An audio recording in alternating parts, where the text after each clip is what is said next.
Welcome everybody to Adrift in Aldhalor, our weekly actual play D&D show set in our homebrew world of, you guessed it, Aradun.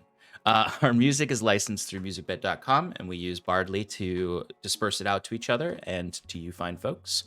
And occasionally we use Ambience, not frequently for this show, but if we do, we use TabletopAudio or we use Syrinscape. Not sponsors, just really good tools that we like to use for our show and our games, wherever they are. So I'm going to bring Shannon in to talk a little bit about our partners and any announcements. Shannon? Hello. Hi, everybody. Happy Monday. Welcome to Paradice. We're all happy you're here no matter where. Happy birthday. Thank you. Happy birthday. Thank you. Thank you. Happy birthday. Thank you. Thank you, friends.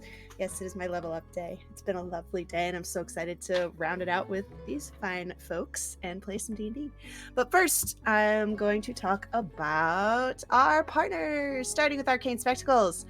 Step into Arcane Spectacles, where every roll of the dice is an adventure. Their exotic wood dice vaults and hand-selected dice sets are the perfect treasure for any tabletop RPG enthusiast. And with their personalized D&D themed Christmas ornaments, you can keep the magic of your games alive all year round. Each ornament can be customized with your party's names, making it a unique and meaningful memento. Where are you going? Why? Where are you going? So why wait? Join them at arcanespectacles.com and roll for the ultimate tabletop experience. Moving right along to Underground Oracle Publishing. They are a best-selling, Emmy-nominated TTRPG publisher building new and exciting settings for the cipher system of every genre you can imagine. Each setting includes everything you need to explore its unique world, including lore, species, descriptors, foci, creatures, ciphers, artifacts, and all of the rules that you need to play. For as little as $3, you can join their Patreon and help shape each of the worlds that they create. Next, we have Edward Yorke. Eddie is our wonderful character artist. He's an illustrator based in the UK who makes art for games and books. You'll see our art scrolling on our screen in just a moment. To visit his portfolio and get in contact with him, visit eyorke.com. And last but not least, we have 1985 Games. They create affordable, accessible, high-quality accessories for D&D and other tabletop role-playing games. The item that we use the most here, well, not really we, but Sean uses the most here, is the NPC cards that have beautiful art on the front of them and a whole slew of information on the back of them. That include, let's see, I'm going to get all five. I don't know if you are. I'm going to do it. So we've got secrets, we've got goals, we've got personality, we've got flaws. I know. And we have Taste. Nope. It's clearly smell. No, it's sound, you idiots. What does it start with? You said personality, flaw, goal, Yep. Secret. Clothing. What might you need to know for a character in a game? What their blank are? Stats? Skills. Close enough. Skills. Okay. All right. You'd think I'd have written these down by now. No, nope. I did. Yeah. I enjoy the Such challenge. As this one for our character Fiora Bendega that you all have interacted with. Her stuff's in the back, but I won't show you, even though I have changed it because someone. We've totally pissed her off. Yes. Well, you don't know that necessarily. Well, she sent I will assassins remind after you. us, so... I will remind you of something that the assassins said for the betrayal of the disgraced Fiora Bendega. I don't remember the disgrace. Oh.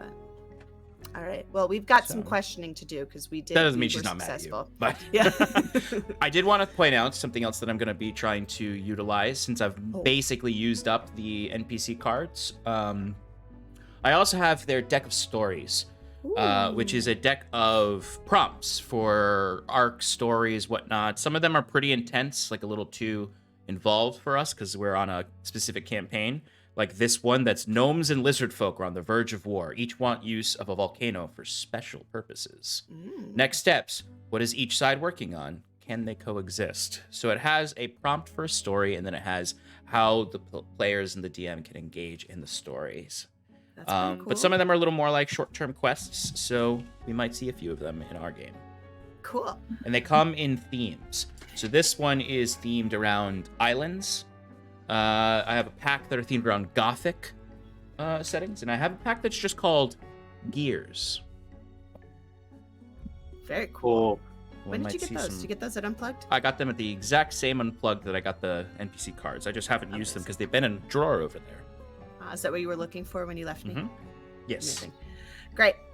So if you'd like to purchase anything like that or any of their other amazing items, use the code paradiceprod for 10% off your entire order. If you haven't already joined us on Discord, please do. We have recaps and we have VODs. Also, like, subscribe, notification, all that fun thing on YouTube. Comment on our videos. We love it when you give us a watch. So join us there on Instagram, TikTok, Bluesky, Twitch, Twitter, all the places. We would love to have you. Let's play. All right, let me bring the lads in. The lads. Laddie. We are lad.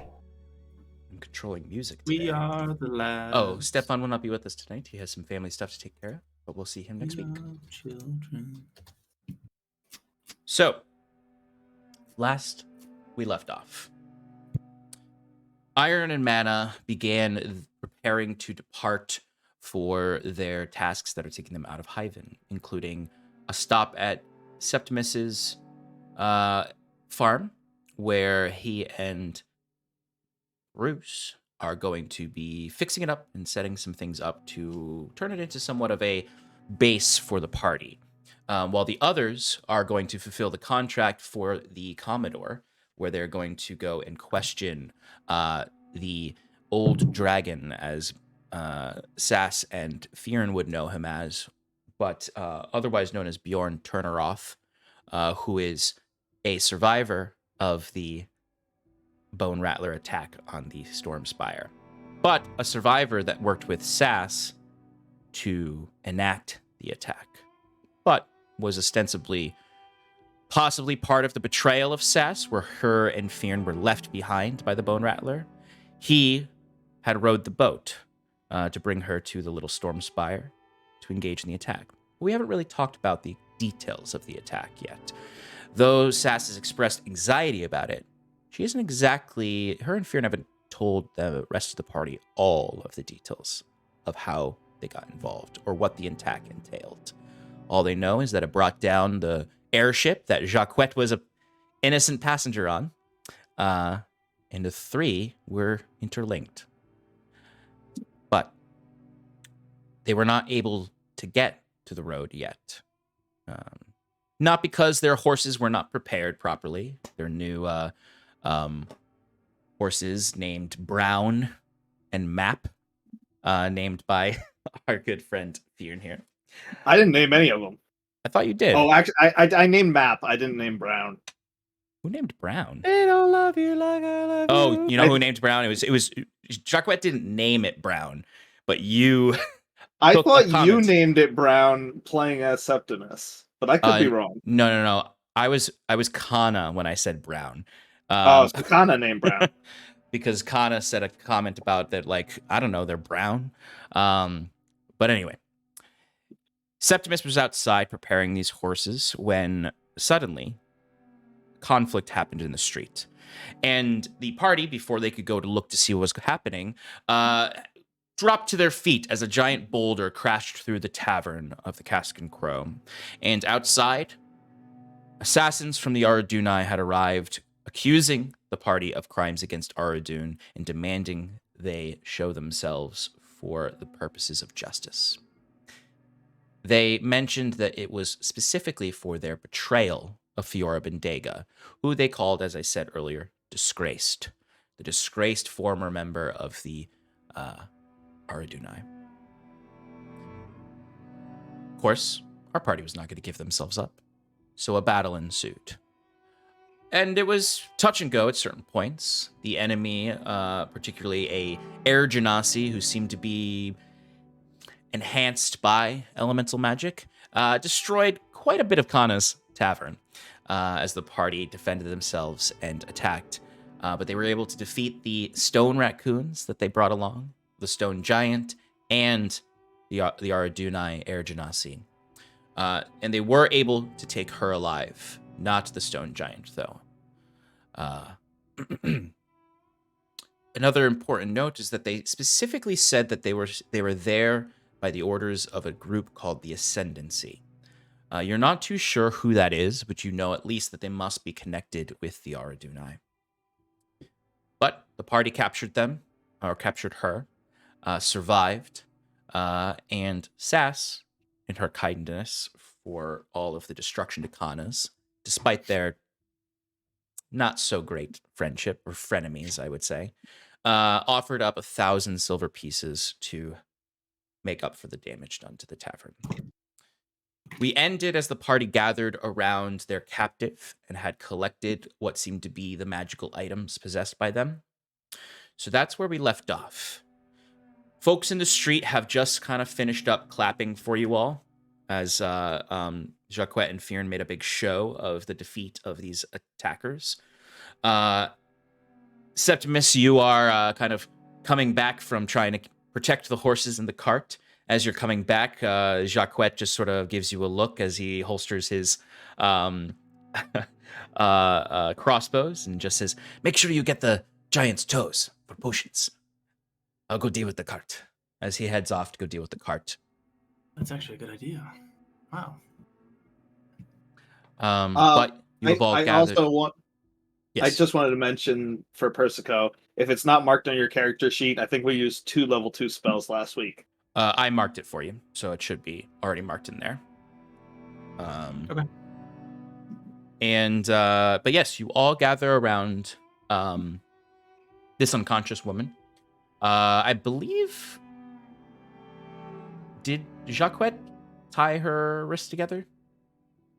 I don't think so. I don't think but so can- either. I He can was do that. unconscious, so we didn't get to it yet. Yeah. So what I'll I'll say Either way. is, what would you like to do with your prisoner? It should be Prisoner's the air genasi, correct? Yeah. Correct. Sorry. Okay. We should probably find somewhere to talk that is off the street. Yeah. Septimus, maybe we be a little bit more subtle about extracting those toes. Is it a toenail? It's not the toes. Oh, is that what it is? No. Yeah. I'm pretty sure Alright, it's the alright. toenails. We could just cut Everyone. the whole foot off. No. What the fuck are we gonna do with a foot? We're not going to do that here. It's Let's faster. look around to see if if anything's forming, because a big fight just ensued. I say we Is- take both of these back to the Commodore's house, lock this one up, and at least have somewhere private to deal with the body. Yeah. here. But what if we just use the carriage, our new Sure, carriage? we can then? use the carriage to take it back. I'm just saying that's where we need to go. I'm sure the governor, or not governor, excuse me, Commodore would be delighted to know that we took these brigands or eco-terrorists off the streets of heaven. Yeah. About her, there's something I need to tell y'all. As we're walking, we will, Tie Collect her up the- and put them in the carriage while you're talking. yeah, yes. Okay, Yeah, so yeah. You will only grab the magic items, and partially this is because we ended right after the combat. So is there anything else you'd like to do? Like, would you specifically like to tie the wrists, or how do you want to take in this prisoner? So to speak? Bruce would probably. Mike, mute Bruce yourself. Doesn't really know a whole lot about capturing. Yeah, we should probably tie the wrists and the feet. And should we do anything else? Tie like a weight around her too? Fear, is that overkill? Well, I'm not really sure how we're supposed to avoid her. She did have that ethereal form nonsense that might help her slip out of thing. I don't know if she has to cast a spell to do that or not. All right, But, we'll gag her too, I guess. Yeah. Yeah, that's a good idea. So yeah, we do all that, and I'm also gonna tie the giant's legs together and drag him, if possible. I don't know how heavy he is. A stone giant is a huge creature, so So I can help. he's. You can each take a foot. Oh, Sal. Oh, this is something we should say. Sal went down in yeah. the fight. Oh, no. So Sal is kind of like, I imagine you've dragged Sal over, who's kind of like leaning against the. I mean, he's just waiting for you to repair him, basically. But Sal would be out of commission for probably a little bit until Septimus has a few moments to deal with him. Okay. Can we just leave the stone giant here? This seems like a lot of effort for not much payout. Why don't we just... We'll take the air genasi. When we get to the Commodore, we'll tell her that's the giants here as well, and maybe she can send someone to deal with it. Yeah, the guards can handle it for sure. At least let's get the toenails, right? Oh yeah, do what you have to do. But as we're walking over, I do need to tell y'all something. But do what you need to do. I would like whoever's gonna extract the toenails. I would like a survival check Okay. for I'm not doing it. trimming these. I'm these gonna give him a toenails. little bit of guidance on this one. What are you insinuating? You go. Bad rolls happen to good people. Oh, that's funny. Really? You got a nat 20? Legit? Yeah, Amazing. legit. Wow. I'm gonna follow what I said the guideline was. You get 10 toenails. You get all the toenails off. It's basically said like every 2 you get in your roll, you'll get a toenail. So you've extracted all toenails from this, which is pretty wild actually, because that means that you have 10 stone giant toenails, which means you have at least 1 ingredient for 10 strength of stone giant potions. Hell yeah. Pretty cool. Damn. All right. Starting off strong. You see that there are definitely people like looking at Septimus really weirdly as he's just like sitting at the base of the corpse, just like. While he's doing that, I take like a saw attachment on my yeah. arm. And just... That's why you did this so well, because you got the efficient tools for it. I just take like if the air genasi had like a jacket or something, or like just a nearby cloth, even if it's like, you know, somebody's laundry that they had hanging out. I'm just gonna like take a sheet of something and put it over the stone giant's face. Okay. You know, just to show that like, yeah, he's not just sleeping there, he's actually dead, you know. Yes.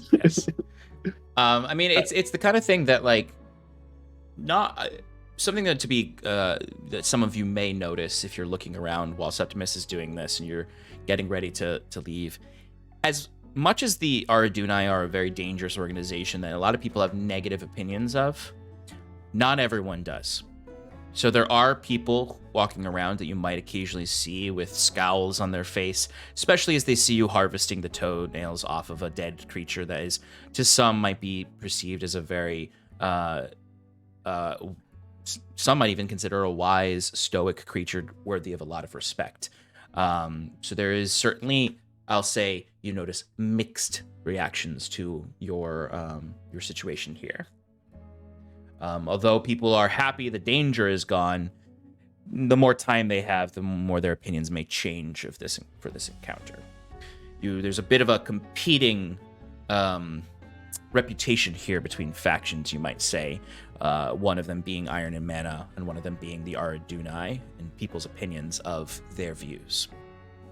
One last thing before we leave. I just wanted to let Kana know that we'll be sending somebody from the Commodore's office, you know, to get rid of the body, and, you know, if they have any questions, just tell them what happened. Yeah, and you see Kana just gives you a nice little, like, as she's downing some more whiskey as she stares at her open bar now. Patting the nice sack of silver Sass gave her. So you load the air genasi, tied up and gagged, into the back of the cart. Septimus, I imagine, hops in front to drive the cart with the Jacquette there. The rest of you cram into the back there. And you also, I imagine, either... Septimus, would you bring Sal in here or leave him at the tavern to work on him when you get back? I'll leave him at the tavern. Yeah, because you can always pick him back up and work on him while you're on the road, too. Yeah. Okay. So, Sess, you said you wanted to talk to the group on the way to. I do. So I'll sit like towards the back of the cart so that Jacques and Septimus can hear me. Mhm. Right. So I feel like I should let y'all know, since we're going to talk to the Commodore. When I asked Bruce to walk me home last night, it was last night, right? Yeah, it was last night. We actually took a little detour because I was having a guilty conscience, and I honestly don't know what I was thinking, but no, I do. I was thinking that maybe the Commodore would appreciate having someone on the inside when it comes to this storm spire situation, and our current contract with the Dragonborn. So I went and I told her that I was part of the crew that took it down. Insert snide comment under his breath from Jugwet. Yes. And And how did that go?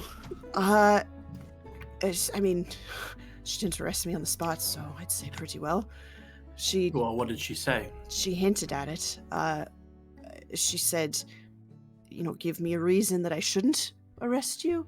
And I said it was part of an old crew. I don't run with them anymore, and I was just following orders. And she's pretty condescending, and the way that she has, she's fucking scary.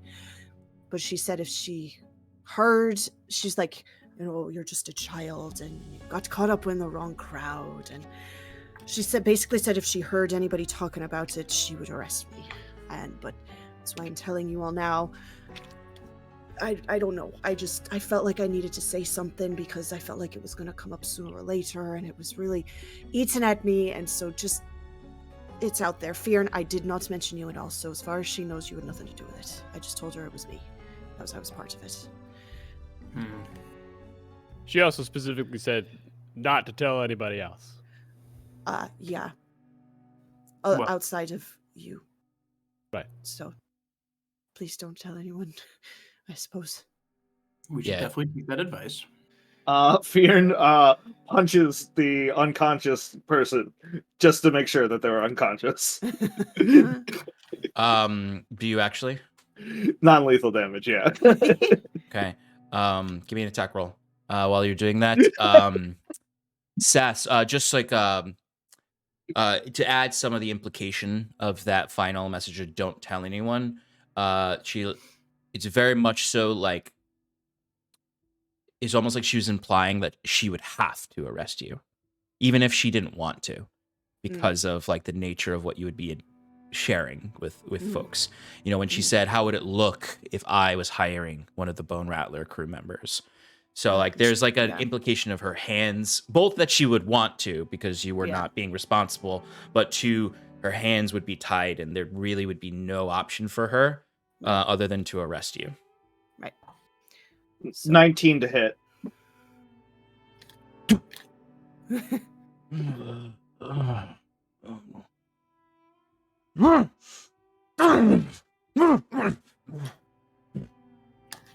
They're awake now. What are you going to do that for? Why did you have to wake them up? I wanted to What make if they were fucking listening? That's why I punched her. Keep a hold on them until we get Right. to the holding cells. Yeah, come on, we're almost there. And speaking of which, to clarify, Sean, Yes. when we were given the badges, did the Commodore relay to us, since we're authority figures in the town, that we're essentially holding cells are? She didn't tell you where they were, but she did say that she had them In the offices. Like if you bring them to the offices, she does have holding cells there. Then that's fine then. I wasn't sure if there was a distinction between them. But yeah, so I guess we'll go there. Because I kind of feel bad that we keep on popping in to bother. Look, we'll no, we talk don't even have to about go it. see her. We'll just go talk. We'll just go talk to Doyle. Vampire Weekend. Good band. Yeah.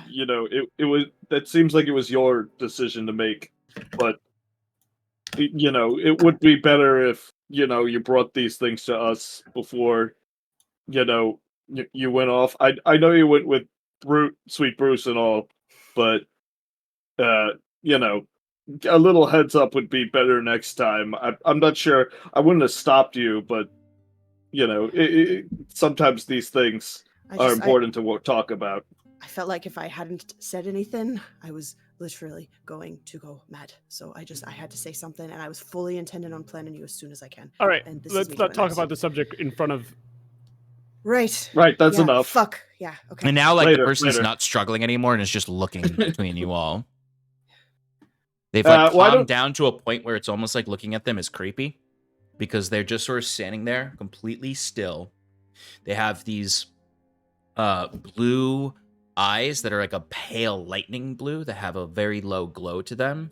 Their irises, or not their irises, the sclera are, you can see like the veins that you would have at the edges of your eyes glow with a lightning like element to them as their hair just sort of flows up. And they looked very passive. The elemental energy of them looked very passive when they were just laying on the ground unconscious, but now it's almost like they're awake and it's all awakening within them.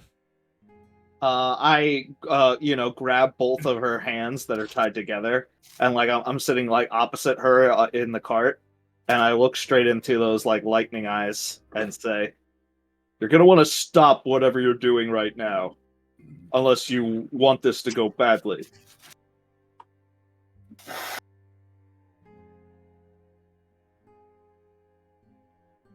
She doesn't say, well, obviously she's gagged, she can't say anything, but she Nod once for yes, and very slow yes, no. nod, a very slow nod.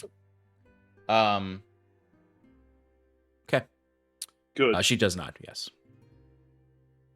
But you arrive up at the governor's office. Fear hoist her over your shoulder. Why don't because you're clearly the strongest, okay? I wasn't trying to make a command. That's totally fine. I appreciate it. I would have carried her, but I think it might be smarter to, not bring the dangerous person into the governor's office without like letting him know first, get some guards together. Maybe you just like go in there and let them know while I wait out here with the prisoner. Yeah. Why don't you keep watch? Sass, why don't you remain here with Fearin in case the Commodore does walk by on the stir up some feelings from your previous conversation. Bruce, why don't you join me? All right. And Jaquette, I'm not even going to bother to tell you what to do because you're going to do whatever you want anyway. I see you're right again. As he just puts his feet up and lays back and puts his hands behind his head and just closes his eyes as he stays. So me and Fearin are staying and guarding. Yes. Okay. As soon as Septimus leaves the thing, I quietly, whisper to the prisoner, "My friend there is going to get an agent of the Commodore who's going to lock you up unless you answer my questions. You're only going to have one shot at this. Do you understand? She if looks you at try you. to escape, we will kill you." She looks at you, and she looks at Sass. She looks at Jaquette, who opens his eyes and says, "I don't want anything to do with this," and walks outside of the cart. He's not lying. She cocks her head to the side, looking at Sass as she says that, those eyes staring into yours. And back to Bruce, or Fearin, and just nods her head to you. Are you sure it's a good idea, Fearin? She's a magic user. We could handle her. We've done it once before. Well, then and we need this information. Yeah, just wait a minute. I'll use my Pearl of Power to get back a spell slot. Okay. Oh. You just doing that to hold a spell, or do you have something you're going to cast now? No, just so that I have a spell slot ready to. Actually, Mhm. you know what? If she shows any sign of like getting ready to Cast anything? cast anything, I'm holding a counter spell. Okay. Ooh, nice move. So Fiern is going to slowly remove the gag. Well, like he's gonna say a question and then slowly remove the gag. He says, "No, it's unfortunate what happened to Fiora and Stony Heath. We wish to shed some light on the situation. Clearly, there was a misunderstanding. Let's pick up where we left off at the bar. Tell me about the people who want us dead, and your organization, and I remove it."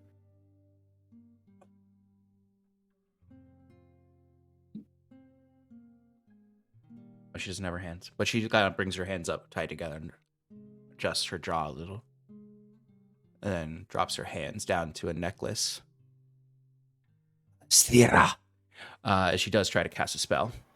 Counter spell. Okay, what level is your counter spell? My counter Because spell. it's automatically whatever your max level is, because Warlock. Yeah, third. Okay, I am going to need you to roll a d20 and add your charisma modifier. Okay. So that is gonna fuck. It's a 7. I Damn it. didn't expect you to have to roll. Is there anything you could do, Fearn? I could have done something reroll. if I preemptively used that what do you call it? Amulet thingy that That's Fuck, I have an amulet too. I forgot about. But I Any was reactions? holding on to her the whole time, so is she gonna bamf out of my hands, No, or it's a cantrip. is she gonna bamf me with her? she says the verbal component of her dimension door. As she touches her spell focus. I did say I was holding her hands, didn't I? There's no somatic component. No. Right, She doesn't but need to touch her. couldn't- She doesn't need to touch her spell focus. I did that for flavor. I didn't know you were holding her hands because I said she Gotcha. brought her hands up to adjust her jaw. But Regardless, is it only dimension- requires a verbal spell. It's a 4th level spell, so you would have Yeah. needed to get a 14 on your Yeah. charisma roll. I got half of that, so can she only half of her go? Her shoe falls off. I mean, I have my amulet that lets me cast a cantrip. I can try to cast a cantrip. I don't know, but I don't know if I would have enough time to do that. So I'll leave that to you. You would not, because your counter spell is a reaction. not even really a held action. It's a reaction to her Right. casting her spell that she cast the second she was able to speak again. Yep. So, in a little static flurry, she disappears. Feared! What the fuck? I told you that was a fucking bad idea. Shit. And I will go storming after the other 2 that are going inside to try and catch them before they go inside. So this is all happening a little simultaneously. Simultaneously. So when you rush inside, you're basically catching them as they are like approaching Doyle. Yeah. As the two Sass, the two of you, you're at the back, basically at the about to, I imagine, proclaim to Doyle, "We've got a prisoner in the back," or something, or we need the Commodore. Sass comes running up and like taps you on the shoulders, I imagine. Wait. How far am I away from Doyle? You are literally like 10 feet away. Like you're literally right about, you literally probably even like had your hand up to be like, "Excuse me." Wait. Fuck. What's up, come back. Saskia? Come back. Cart's broken. We need your help. Come back. All like right, really broken 1 minute, Doyle. right now. Like it's gonna fucking fall apart if you don't get your hands on it. All right, okay, we're coming. Is everything all right? Peachy! And I just lead them outside. You lead them outside, and He's fucking gone. Fucking Fearn asked her a fucking question, took the gag off, and she fucking disappeared. Gone. Poof. I tried to stop it. I wasn't fast enough. She's Doesn't he fucking know- gone. You know how magic works? I warned her. I tried to warn her. I said it wasn't a good idea. That? What? What You're not possessed you talking to about do that? I was talking to Fear. Yeah. I figured she was. I mean, The we woman that just wa- tried to slit all of our throats. You thought that she'd be trusted. look.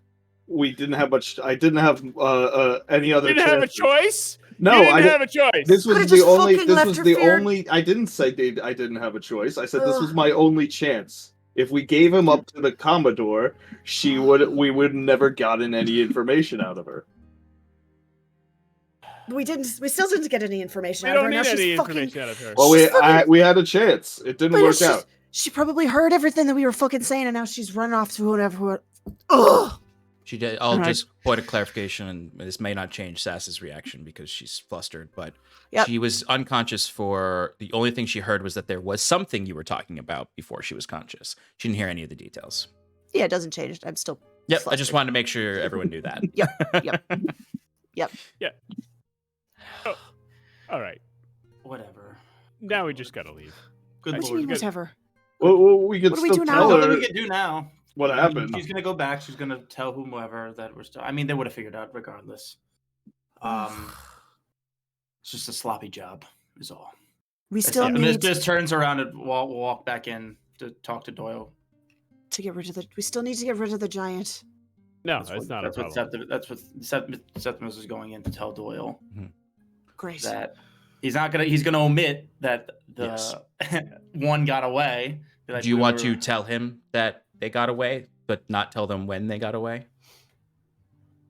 Like say, That oh, actually, there I could was say. another person with the giant, but they escaped. Yes. I'll tell him that. He says, oh, quite a mess, Iron and Mana, but we'll see what we can do for it. I mean, of course, give the Commodore our apologies. It's not a fight that we were looking to have in town. No, of course, it doesn't. You were working in the interest of the city when you went to Stony Heath, so we'll see if we can find this anarchist. It was more of just letting you know that what happened. We were still in town before we headed out, and to maybe deal with the body. Quite Well, of large. course, we'll send our guards, our people over to deal with the stone giant corpse. But of course, we do not want a violent member of the Aradunai wandering about town. It sounded like they couldn't have gotten too far. Yeah. But we'll be leaving town soon, so I'd imagine that we'll be taking any sort of harm away with us. There's plenty in this city for an Aradunai to quarrel with, but I am glad at least that perhaps you will take some heat off the city. But still, safe travels, Iron and Mana. Good luck with your contract. So turn back around. Yeah, as Doyle immediately leaves. Yeah. Like he just puts a hand up for one of his pages to come over and take over the desk, and he like very quickly walks off. He doesn't run, but he's walking as fast as anyone could walk. So those aware of our little skirmish, I omitted that we had one captive, but also just to deal with the body of the giant that was left behind. Sean, I know it's like running it way back, but for future reference, the Dimension Door spell says it can be a place you can see, visualize, or describe by stating a distance and direction, such as 200 feet downward. So she would have to say something along the lines of like, you 3,000 feet that way or something along those lines in order to do it. And she might go into a wall or something I like that understand that. because she doesn't know where she is. She was in a confined space. Couldn't see out unless we had windows, which I don't think we would have in the cart. And she's just a caterpillar right now because she's tied up. Yeah, like she's Yeah. She's probably just like squirming on the ground somewhere in the middle of the street. So do we want to look for her because she could have gone far, or do we want to fucking leave it? It seemed like Doyle was taking immediate care of it. So Right. if she's around, she's not getting far. I will also say it's a place you can see or you can visualize. It's not. She doesn't have to say 300 feet east. True, but And- there's a range to it, and we moved from where she was, so And she was hunting you through a city. And I'm just only saying this because I do not. If I do this, I'm going to have to start requiring you all to do this for your dimension doors, which is not that big of a deal because usually you are dimensioning dooring somewhere you can see. But I will hold to the fact that she can only be 500 feet away from this particular spot, and she is squirming around like a caterpillar. And you don't know what she said. She said it in a different language. Oh, I thought it was just a magic spell and it completely lost my thought, as soon as she said it. I did not Now, think granted, it was I will component. say it was not what I said was not a direction thing, but I'm saying it was now. Was it deep speech, primordial, or Sylvan? Oh, now that you have to say your languages, Shannon, yes, it was primordial. What did she say? So I will say, as I've been had by your quick wit, sass, and fear. She basically did say 200 feet south. Or I will say she probably said further than that. She had the confidence it's a big enough area. She probably gave her full distance and would have said like 500 feet, south. Basically, she knew she was up at the top of the place. So she teleported south or downward in the map from where you are. So she's probably still in this district, just on the opposite side of the courtyard.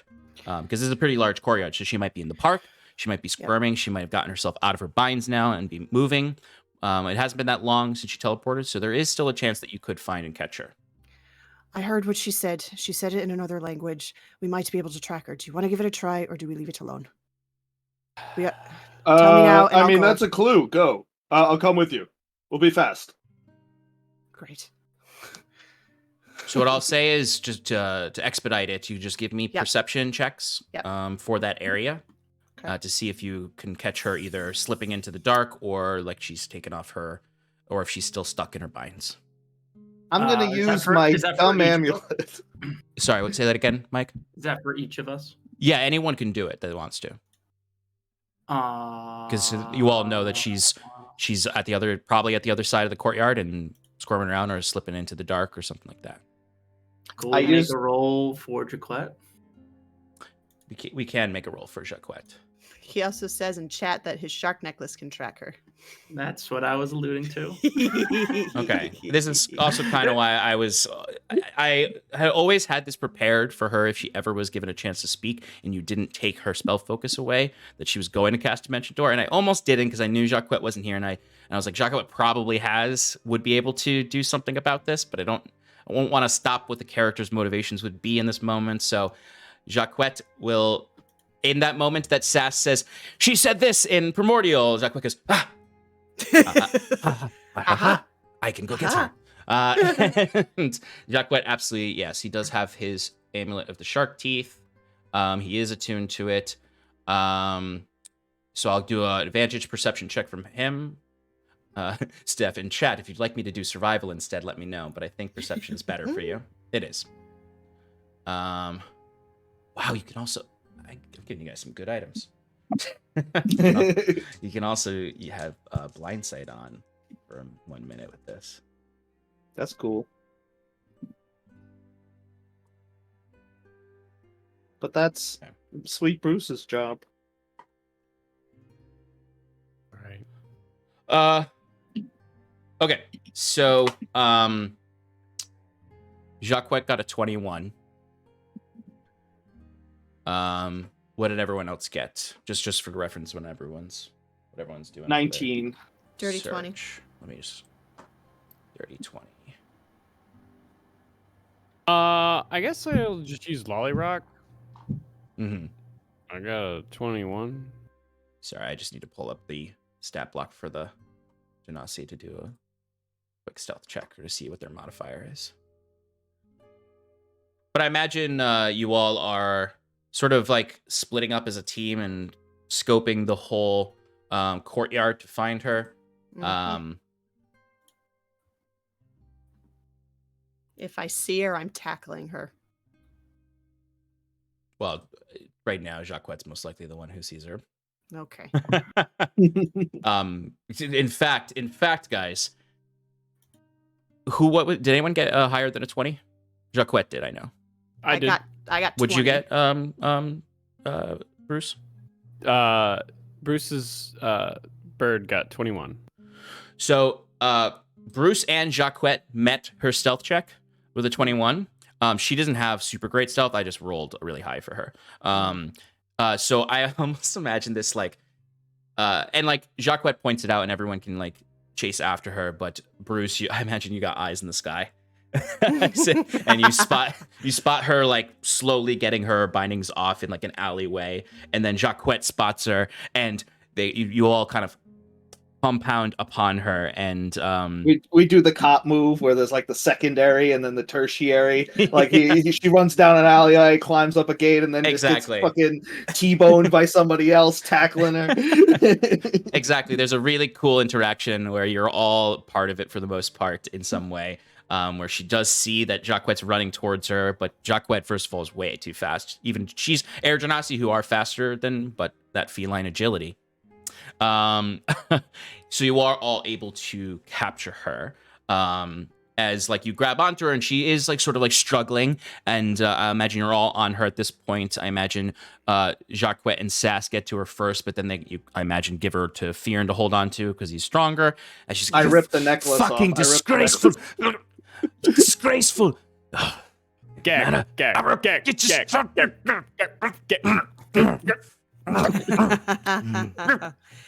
Fearon, help me with this. I can't do this. I can't hold this. you all get her all caught back up. She is not. You've recaptured her. Don't take it off. Look yeah. If anything, this looks better because now it looks like you captured someone who got away. Well, you did, but Sean, I'm gonna for flavor. And you can roll against this, but I forgot that I could do this, and this is the reason why I took this spell. I'm gonna cast Levitate on her as a means to bring her back. Like a balloon. Great. Balloon. I'm gonna say she's pretty like worn out by this, like that she's not gonna resist it because she had to basically like squirm into the alleyway, and she was like leaning up against a wall trying to get her wrist bindings off. Like she was in the process of about to get them off and then get her legs undone when you all caught her, because she basically literally just teleported from the cart 500 feet down to the bottom of the courtyard and was like suddenly like standing and had to like hop into the alleyway, and was very close to being able to properly get away. But she seems fairly depleted of magic. This might have been her last sort of attempt at escape, but if you'd like, you could take her necklace away, which seemed to be her spell focus when she cast the spell. I'm just imagining there were like two old men in the park, in the courtyard, playing chess, like moving the piece, and like the camera's peering at the piece, and then it moves, and it's like her hopping down the board in the distance. Yeah. And then when you guys were running by the park, they were like, "She's down the alley. Go get her." We take the necklace. Yeah. What kind of necklace is it? So it is. It has like a sterling silver chain. It's fairly. It's not. I would say it's closer to a choker than a proper necklace. But it has this. Basically like a sapphire gem in it that has sort of, you can see there is sort of a, if you look closely at it, where you would normally see like the complex, just sort of innards of a gem, where it kind of looks like suspended elementals. You can see little like lightning arcs within it. It is certainly to the touch magical.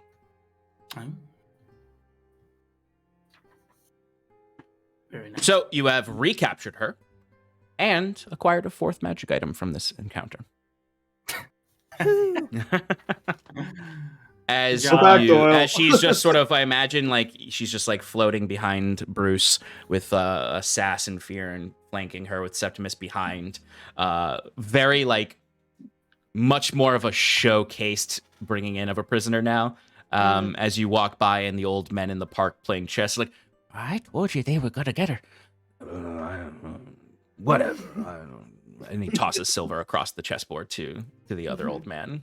As a few eyes do look on, but you can bring her directly to Doyle now, who would be quite happy not to be expending the Commodore's resources on this, and has the guards take her from you. And he looks to you all and says, well, I'm impressed you were able to catch her so quickly. We got lucky. Myself, that little bit of theater of Sass coming in and shaking me, we immediately got a lead. But we wasn't sure if we were going to catch her or not. And insert Jacquette saying something about getting paid. And Doyle will look to you all and just say, well, and he would say this regardless of me throwing that insert in. Perhaps I'll see if you can potentially get rewarded for this capture, although it is your fault that she's here. But I'll speak with the Commodore. And he nods his head to the guards who come over and grab her arms and drag her away. She knows how to use magic, so don't ungag her. Duly noted, Bruce. And they drag her to a little side corridor. So you'll notice now, like on the what I'd say is the western side of the building, there is sort of like a where there's some pillars that have a hallway within them. They kind of just disappear. Press the corner of the pillars into the hallway and disappear downward. So you imagine there are the entrance to the lower portions, the innards of this rock that this is all built upon, is where perhaps the cells are and the guard houses and where they bring enemies of Hyven. So Doyle, did you want us to hang around a little while, so you could, queue in the Commodore, or should we just be on our way? Here, I think we are a little behind. We're already behind schedule with our latest contract. This was a bit of a deterrence from it. We will speak with the Commodore once we come back with good news, hopefully, of turn her off. Yes, the Commodore is busy at this time anyway, so it's best you get working. But this is impressive nonetheless. Safe travels, Iron and Mana. And once again, good luck with your contract. And he just kind of just gives a scan to each of you and smirks bigger when he looks to you, Sass, just because he was there to hear the conversation last night. Was he? I thought he left. He was at the door. He didn't leave. He was just waiting at the door. Good. Flip him off. The grin gets wider. See, puts his black collar up. No. Fucking vampire. Not a vampire. Right. So is it time? Are we leaving? Yeah, we gotta get on the road. All right. So Right. you can return to the Cask and Crow to collect Sal. Bring him into the back of the cart where Septimus can work on him when you're taking breaks or when he's not driving. And you can start heading out. You head out the front and onto the road. It's going to take 2 days to get to Septimus's farm. You'll pass by Fairhold, where you see the usual farmer's market and small concerts and food. You can smell some of the spices coming from it. Some of you may think back to that drow who was cooking you that delicious food that had that Avenirian spice on it. making you once again think about the Avenirian contract with Sigil. For these 2 days, is there anything particular anyone would like to do on the road?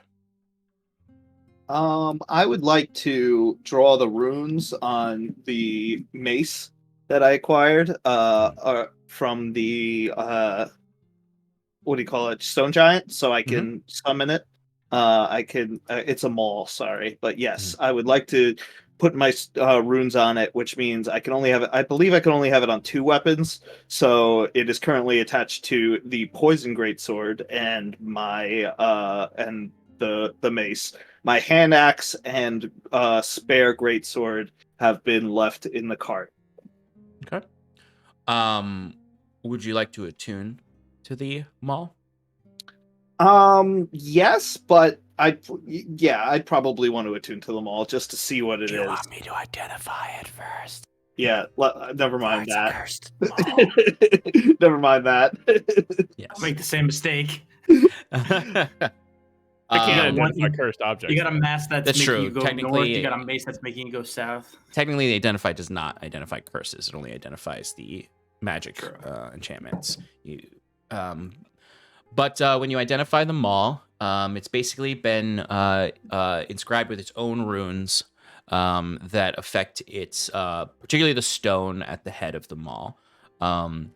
So it basically is a what you would call a typical maul, and I'll make an item for this for you, Clay. That deals an extra.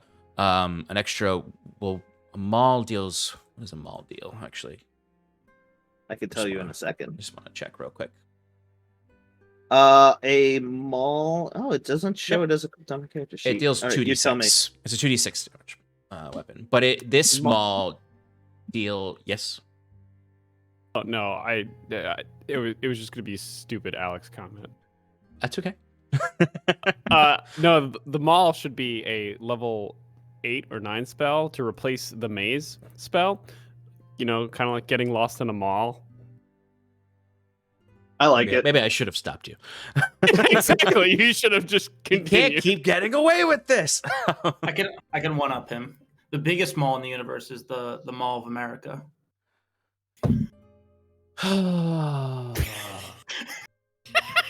It deals an extra 1d8 bludgeoning damage, and you can. Well, 12 freedom damage.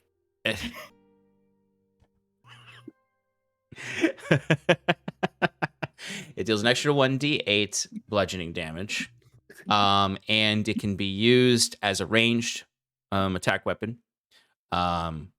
If you, it's a stratagem.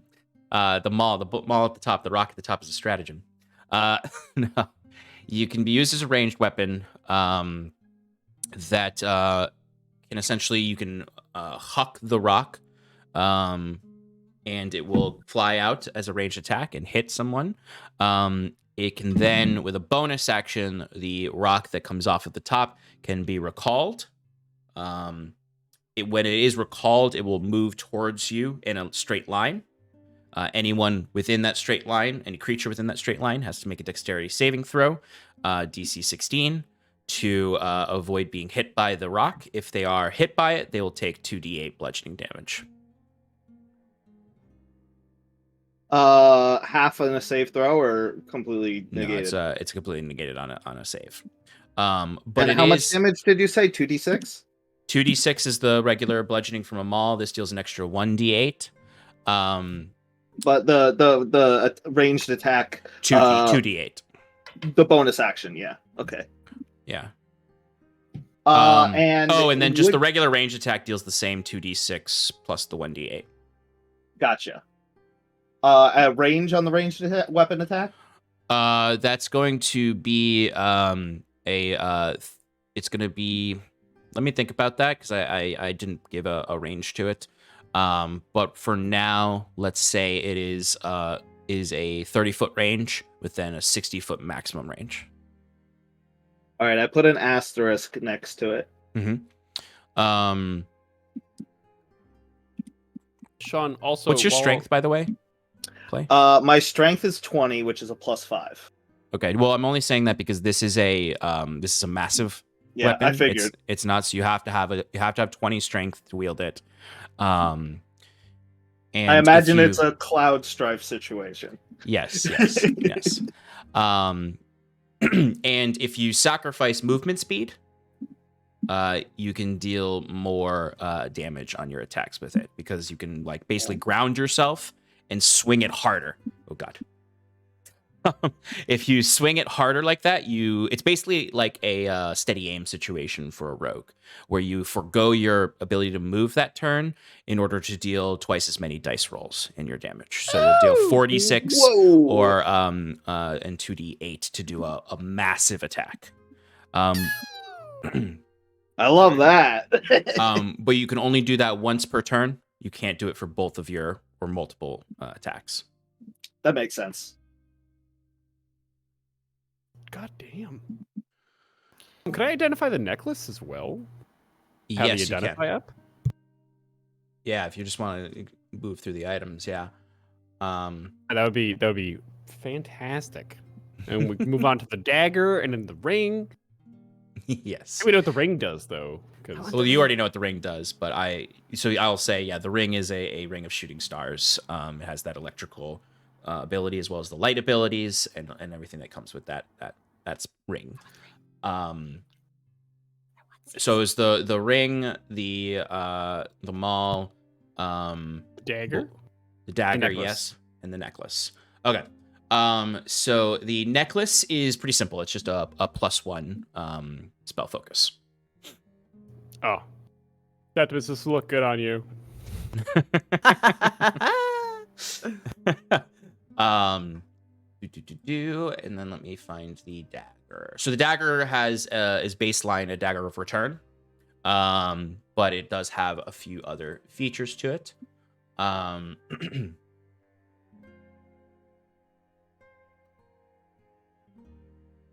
So the dagger is a dagger of return, but it also on a hit will deal an extra D4 of lightning damage with the regular D4 of a dagger. And it will also, as it hits an enemy, each time they're hit by it, their movement speed is reduced by 10 feet to a minimum of 5 feet. And it'll cumulatively reduce their movement speed. So the more you're hitting them with it, the more their movement speed will be reduced down until they regain health. Okay, so it's like, okay, so they get hit by it, they lose 10 feet. 10 feet, yep. And next round, do they get it back? Or no, the only way they can get their movement speed back is to be healed. Regain hit points. Okay. But when they do regain hit points, they're back to max movement speed. Got it. So okay. it's cumulative, and it'll continue to reduce their movement speed until it's down to 5 feet. So it's a little a kiting knife, which works well with the return aspect of it. And I really like that. she just never hit any of you with it. Idiot. She was rolling like Septimus. Speaking of Septimus, along these 2 days, at some point, I would like to. Yes, you. When he's driving, I want to go sit next to him while he's driving, and I would like to talk to Septimus. All right, so I'll come up, maybe climb through the little, if there's like a little. Oh yeah, there is a window, little curtain or that you could something. open up and like Yeah. lean in like this as Septimus is Yeah. with map and brown. Yeah. Hey, do you mind if I come sit up there with you for a moment? Of course. I'm always welcome to company. Okay. Sounds like something's on your mind. Yeah. Yeah, it is. Just give me a second, and I'll like very awkwardly like climb up there, and just then when I'm there, I'll like sit and put my feet up and so I wanted to tell you, it was you I originally wanted to take with me to go see the Commodore. because I thought, she respects you as I think she sees you as the leader of our group now. So I thought maybe she wouldn't be so bitchy if I had you with me. But then I thought maybe I shouldn't, because she does respect you, and this could potentially, make her not respect you. And I didn't want to be the reason that you lost that. So I asked Bruce instead, but you were my first choice. And how do you talk to someone who scares you? Well, maybe she doesn't scare you, but I guess, how do you talk to her? She looks at me like a child. I want to change that. I think you just need to be sure with yourself. Know in your mind that you aren't a child. As far as talking to somebody that's maybe you're scared of, it took me a while to open up and voice my Who are you opinions. scared of? For a Now that while, we're- it was my father. Oh, really? So, Was he mean to you? not me in particular. Just a very abrasive, hard person. Hmm. And Are you I still always wanted scared to of please him? him, same as you. Oh, he had a wrath to him. But when I finally realized that I needed to have my own voice and not fear him, I realized it was for the better. Did he end up respecting you? He didn't really have the chance. Oh, that's right. I'm sorry. No, you couldn't have known exactly what the time frame was, though. But I'd like to think that he'd be proud of you for finding your voice. Yeah? oh, he'd find me an abomination. Why? Oh, Why? What about you is an abomination? dealing with the mechanica and the machines. That's He's just probably rolling in something- his damn grave at this moment, which I'm fine with, by the way. He was a Are you? deluded. He was a delusional man. I'm sorry he couldn't appreciate your interests. That's not fair.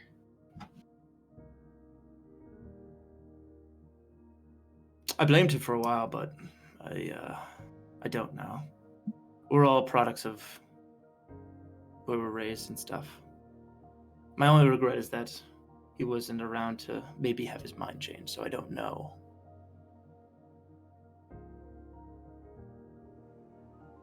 Well,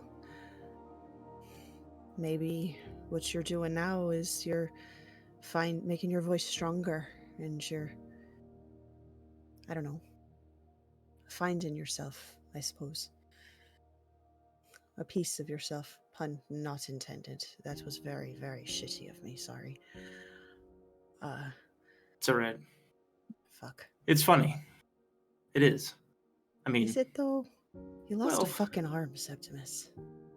it's I just. don't find I mean, it funny. it did suck at first. I'm not gonna downplay it, but I have the means and the will to replace it. That's what we're doing. That's good. Well, for what it's worth, I think you're a fine person to be the leader of Iron and Mana. Sometimes I doubt myself on that. Well, it doesn't But show I when try. it matters.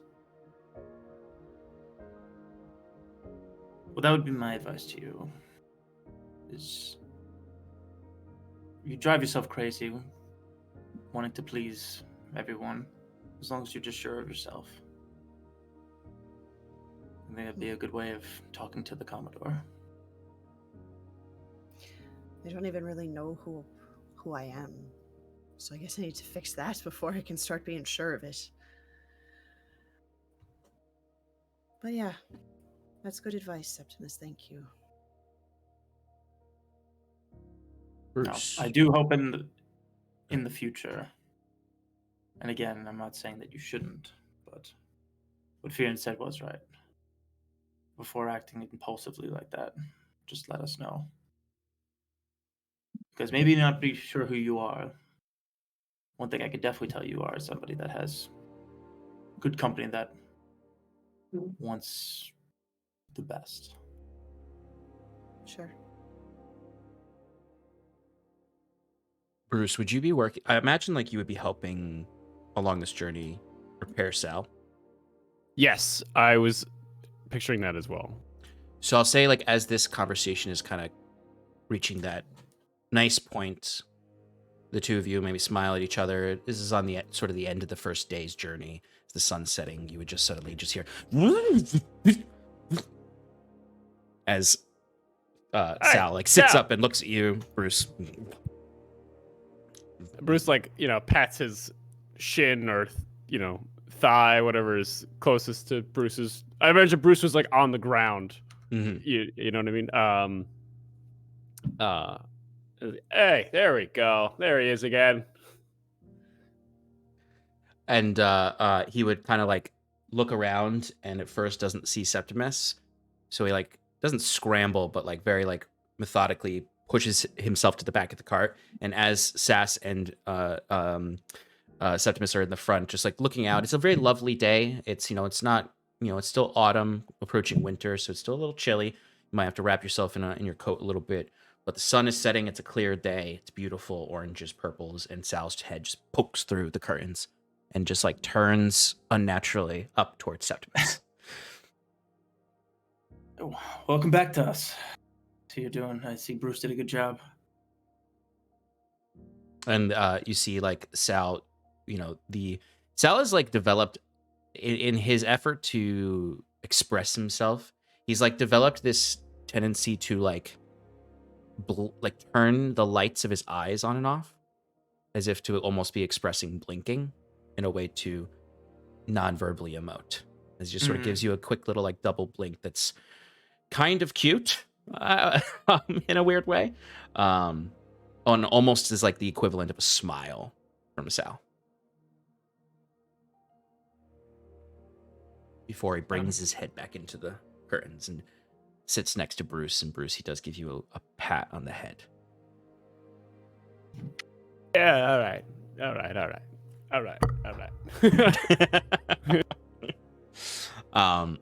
As our first day comes to an end, our first day of travel, and you all can either camp on the side of the road, or you could have stopped at the end of the first day at Fairhold to do one of their little camping areas. Set us back quite a bit, or I've said in the past that it is about halfway between Ivan and your house, so I would say it doesn't set you back significantly to stop there. If you were like trying to make better time, you could continue traveling beyond what was the normal like 8 hours of travel for the day, like into the night and camp on the side of the road, or you could just stop here and just get to your place tomorrow night. Basically, it's like if you add another couple hours of driving tonight, you can get to your house earlier tomorrow, but it's not going to set you back to stay here.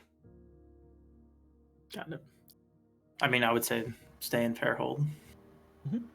I agree. All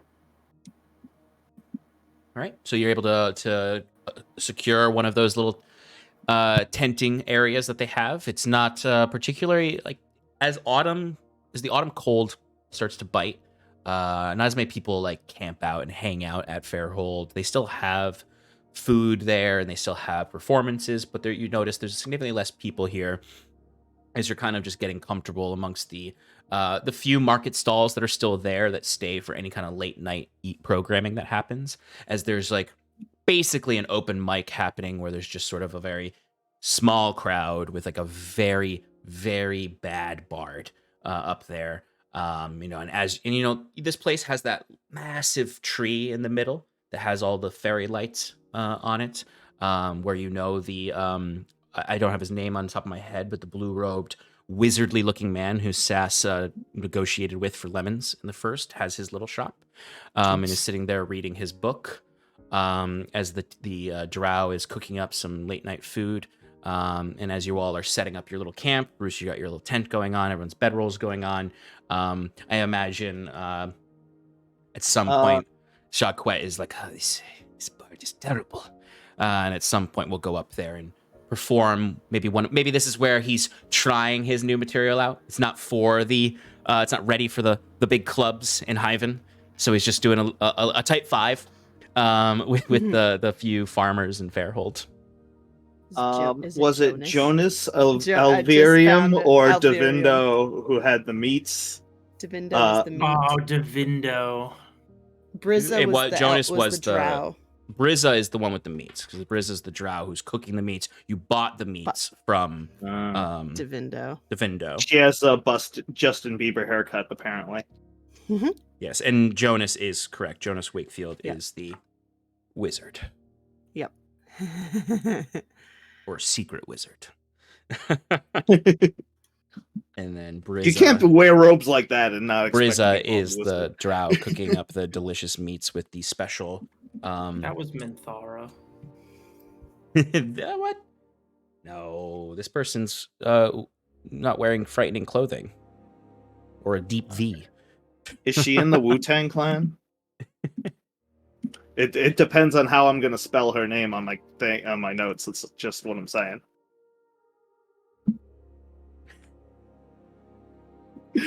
No. Vindo actually might have been not a card. I think Devindo was just me making a character up. Yeah, Devindo wasn't a card. Good name. Okay, but it's a pleasant little evening that you can find some rest in. Anything anyone would like to do while you're here? I think I'd quickly ask Brizza about Fiora. Just be like, has Fiora been around? As you you hear the sizzling of a nice some nice pork belly that he's frying up in a wok. As you see him just sort of reach into a big like a sack that just has some of that indigo spice that he sparkles onto everything to give it that tingly, tasty vibe. He just sort of looks up lazily at you as he kind of like yawns and then like taps his face with the hand that he just grabbed the spices with and just sort of. Fiora has not been around here in a while. Truthfully, not since that performance, that surprise performance, when y'all were here. So you're Iron and Mano, right? You've heard of us? Yeah. I mean, when I don't stay here, I stay in the city with my brother. When I get a little sick of the stars in the sky and want a little lively city noise around me. Plus, occasionally I like to bring the old cart into town and get a different clientele. Well, we always. I loved your spices the last time I was here. Maybe let me know where you are. Maybe Piscator's Row. I'll keep a lookout for you next time. Yeah. I'm usually hanging out around. It depends on what I got. He says, a little bit of spark of excitement in his eyes because he despite how as he described, he's kind of like lazily always sitting there, like kind of like half asleep. He's like he gets excited when anyone asks him anything about food. So he's like, yeah, I like to stay here in Fairhold when I've got the good spices from beyond, or from Halcyon or from Solonel. But when I run out of it is usually when I spend time in the city. And yeah, you usually find me moving around. I have a smaller cart that I can push around the streets, and I just follow where the people are. Piscator's Row is good on Sundays. All the old guys fishing in the lagoon, looking for some street meat while they're hanging out for the day. Busy on the weekdays over in Harborside. And then, on my last day, I usually spend some time in Main Street because, finish out, sell what I can, and then, have a little party for Brizza on Main Street when I got all the silver. Right. Okay, bye now. And he's almost like a little like, oh, no, a friend. But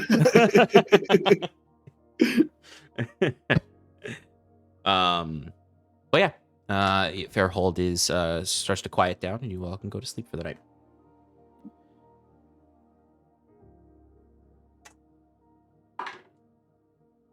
I don't know if my snooze went through.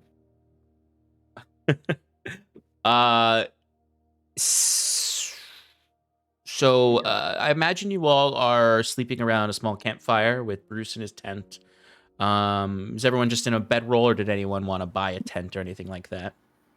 Fearon ties himself to a tree. I love that. Yeah, you gotta prevent those night terrors. Yep. Yeah, I'll just have a bedroll next to our diminishing campfire. If anyone was interested in buying a tent, they are 2 silver. But Fearon, yes, they tie you up, and Sal takes his position in watching you. His fist raised. Yes. Because it is the 18th of. It is 18th of Inarum, a Sanctinier. I just wrote it down. Excellent. You mean we've been tracking the dates for a reason, Sean? We don't maybe. even have Septimus to tell us that you got the wrong number. You mean Jacquet? Jacquet. Yeah. Yeah, that one. Yeah, that one. Yes. Let's see. Sorry, just checking or something. Actually, I think this is a good moment for us to take a quick break. Oh, okay. Yeah. Perfect. So let's jump over into a break, and we'll be back very shortly. See y'all soon. Bye.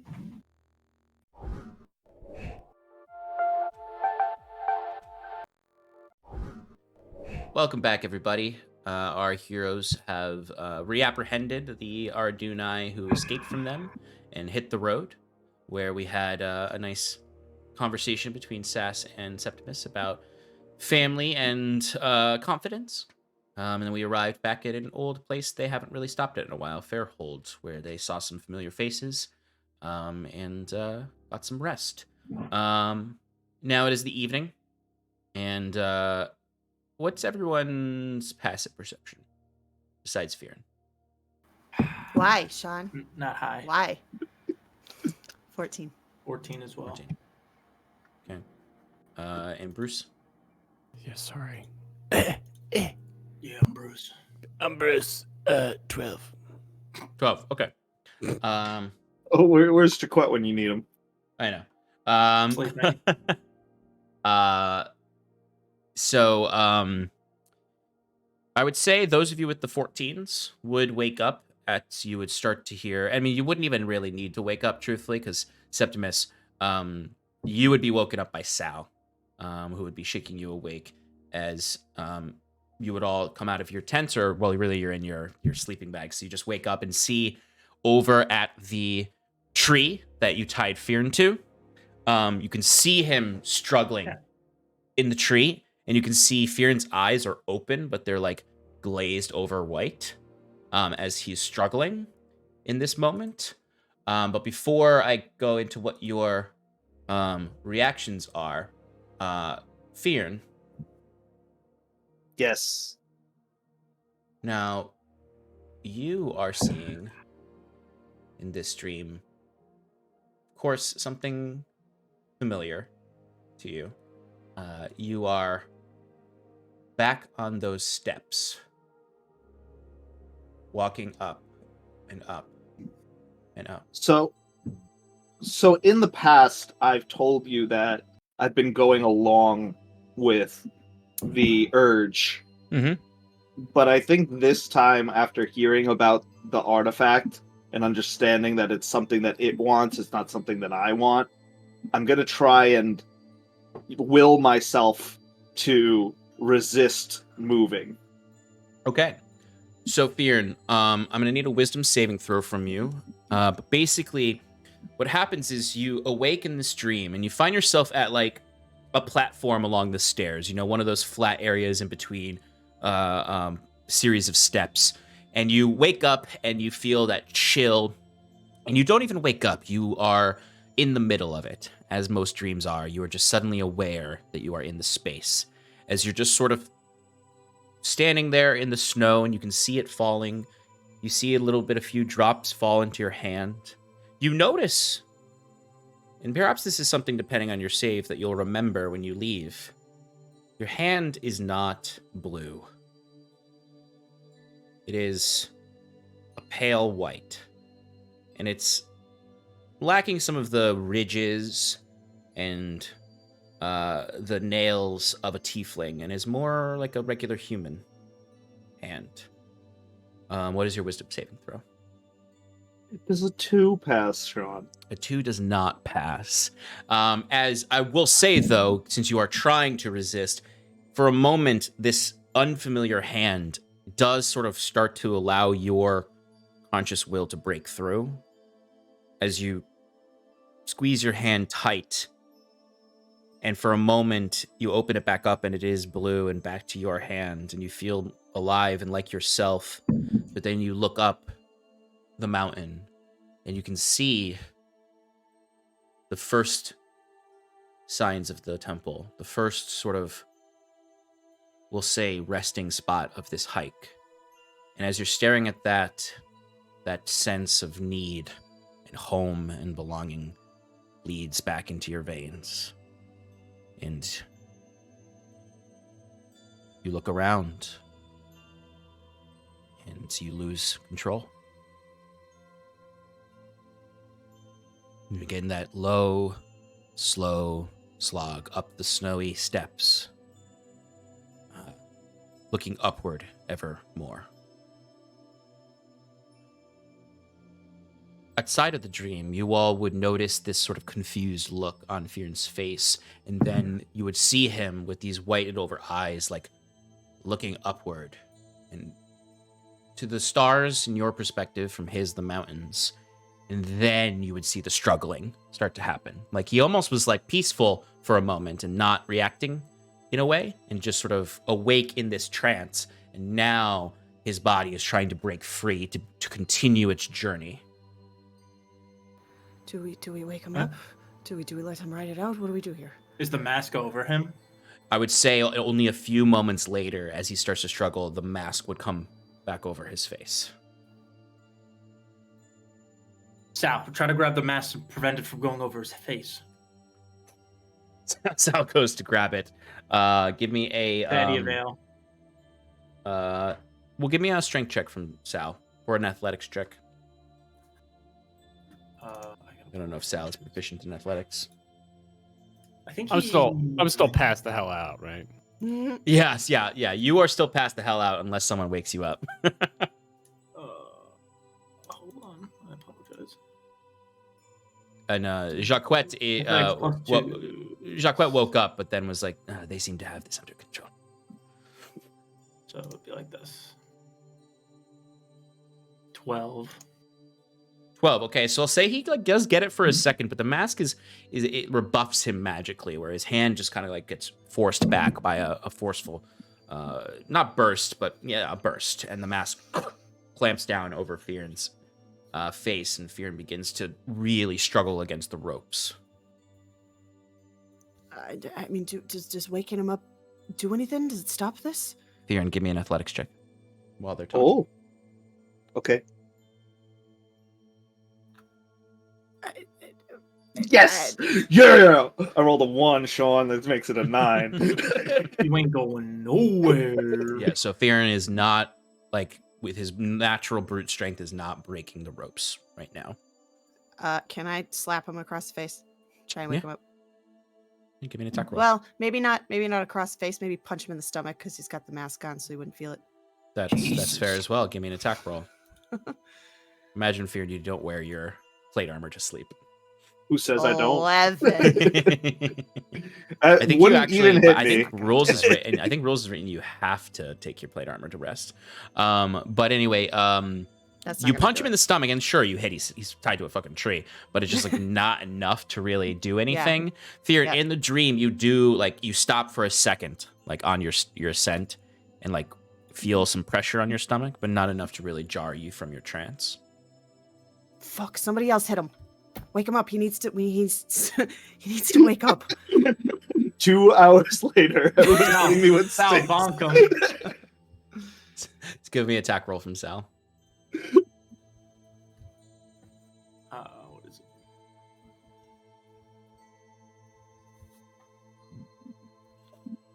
it? 15. Does that hit your That'll hit. unarmored? Okay. Yeah, go ahead and roll me. my unarmored is 12. Okay. Oh, Sass, you're Oh, close. I was so close. Go ahead and give me some damage on that.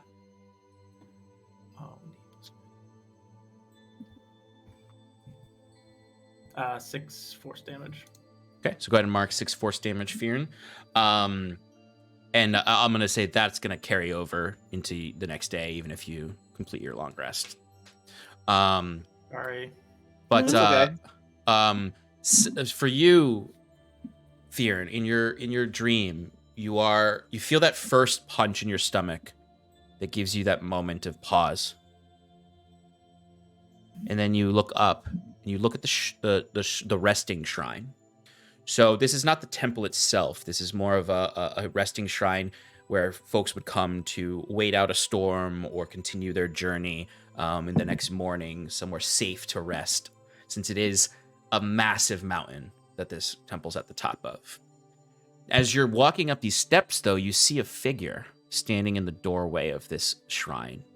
The shrine is made up of old, worn down stone. The snowy storms have certainly defaced any statues that are here, so you just sort of see vague humanoid shapes in vague robes with vague masks or helmets on. You can see some struggling torches in the sconces on the flanking the entrance. It has sort of a rounded cone rooftop made up of these muted orange shingles, with on the all around sort of the band of the cone are these ornamental geometric shapes that create sort of a crenellation around it. Very akin to like a pagoda, like a Japanese style temple, Like a Shinto gate sort of thing. yeah, Like, kind of. Yeah, that's a good sort of reference. Not quite like it doesn't. That's sort of the general shape of it. Then it has these more specific geometrical shapes akin to the Gosu region. so you're talking more like a hopa. Yeah. No one's getting married though. No, exactly. But at the entrance, there's a figure standing there. They have layers and layers and layers of sheer black cloak holding all together on them that sort of flaps in the wind. And you can see there's a hood over their head. You can see 2 blue lights where eyes would be within the darkness of the hood, and then a frozen beard that comes out of the darkness of it. And they have just sort of a single quarterstaff that they're leaning on. Their hand is this very like wrinkled, bone-thin knuckles clutching this staff, and it's just sort of waiting for you there. And as you see it, you would then suddenly feel this smack against the back of your head. So go ahead and give me a wisdom saving throw with advantage. Ooh.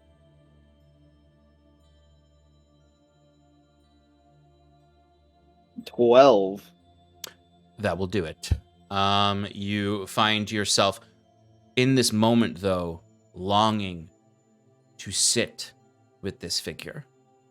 And even like in your mind, you're like, all you want is to sit with them, not speak. There's nothing you want to talk to them about. You just want to sit across from them and be in their presence.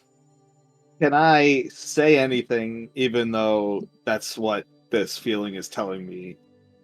Yeah, you can say something. You'll have one sentence basically to say before you're drawn out of this by your save.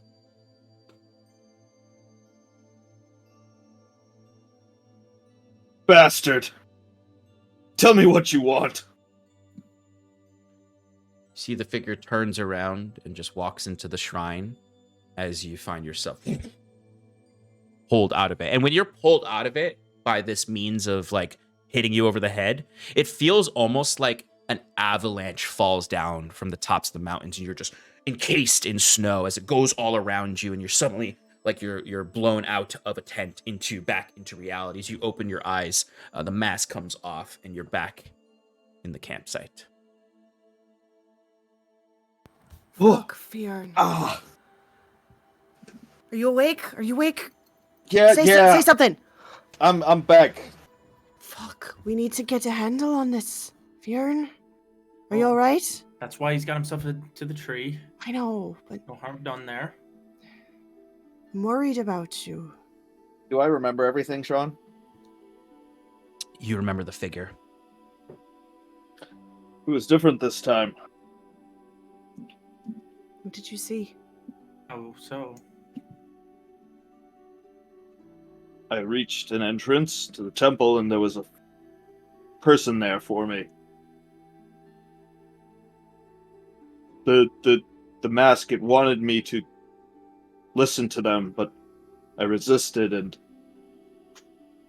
that's when I woke up. I'm afraid this person's gonna hurt you if you keep going into there. did they seem threatening? Intimidating. Probably powerfully in tune with the spirits. Maybe some sort of... I'm not sure. The mask itself, at first I thought it was a tool.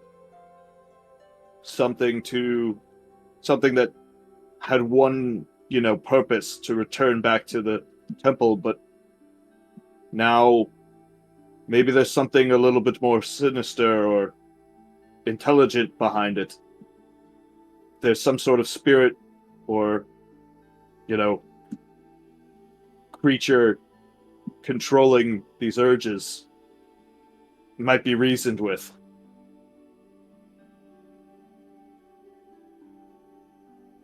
I don't know. It's scary. You're not in control. I don't like it either. There's not much we can do about it now. Well, let's resecure you for the night. Hopefully nothing happens till the morning. I'll get him some water. Yep. And as you've discovered in the last 2 times this has happened, usually when Fjorn is taken out of it, it doesn't come back. You still keep precautions up, but he usually is able to get back to sleep for the night and doesn't have the disturbance. Yeah, I'd imagine that Fjorn, would move closer to the campfire for, a brief amount of time before he starts getting sleepy again, just to warm up. Yeah, and it's exactly the same as the last 2 times, Fjorn. Even though you have that strong resistance to the cold, you come back almost with, like, frost on you. But once the tension declines, you're all able to find some sleep again, as you all come back tensely to sit and roll back up in your sleeping bags, as you just hear from the tent a loud snore come from Bruce.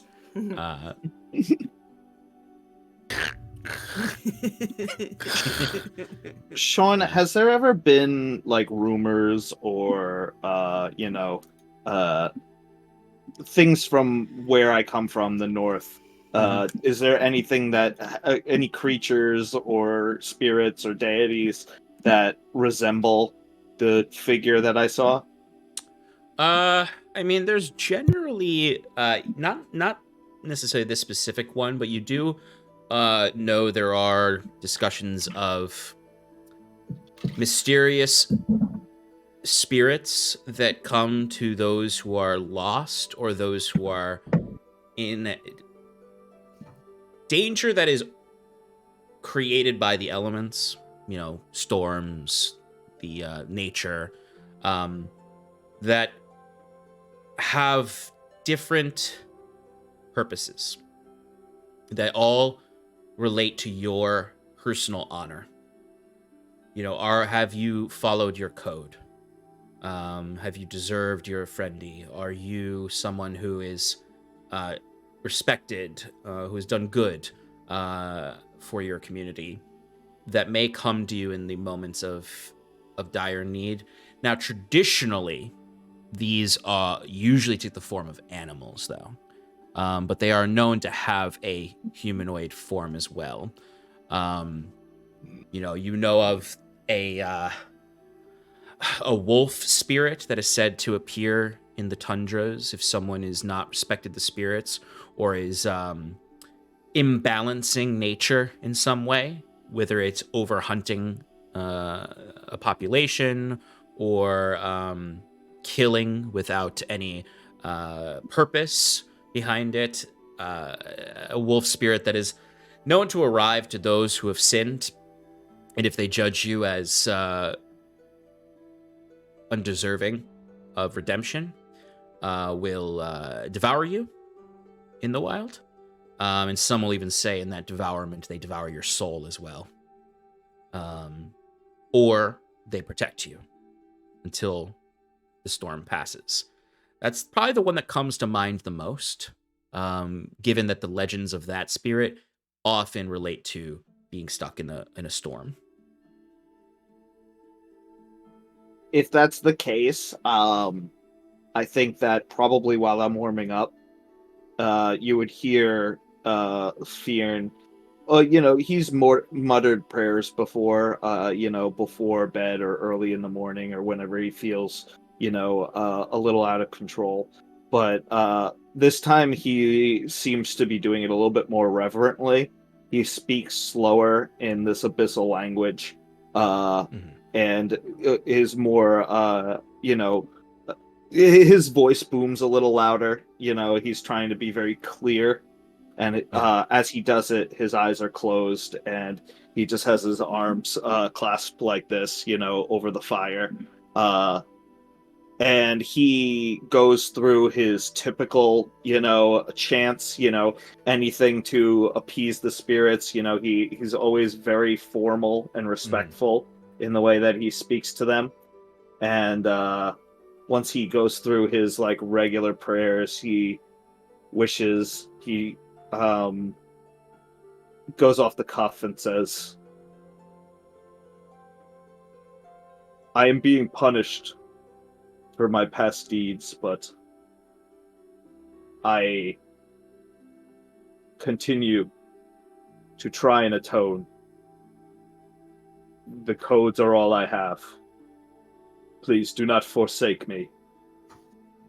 My soul is still a service to this realm. And you know that these entities that would be called spirits in your tribes, you know that they are shared culturally. They're not just yours. They are also known to basically anyone who lives in the north. Though their populations are sparse, you know that the drow of the north also honor these spirits. The tiefling tribes do not give them names because they don't. In the tribes, they don't pretend to know the names. They believe that the spirits maybe reveal their names to those who seek them out, but for the most part, the tribes do not know their names. But the drow call this particular spirit Amorak, Amorak.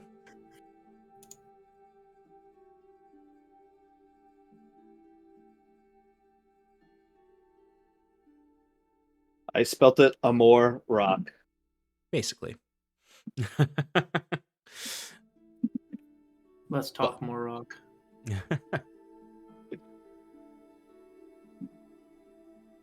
Okay, very good. After about, I don't know, maybe an hour's worth of repeating the chants, I go back to bed. Okay. All right. So the rest of the night goes by peacefully, as you would all wake up the next morning to continue your journey.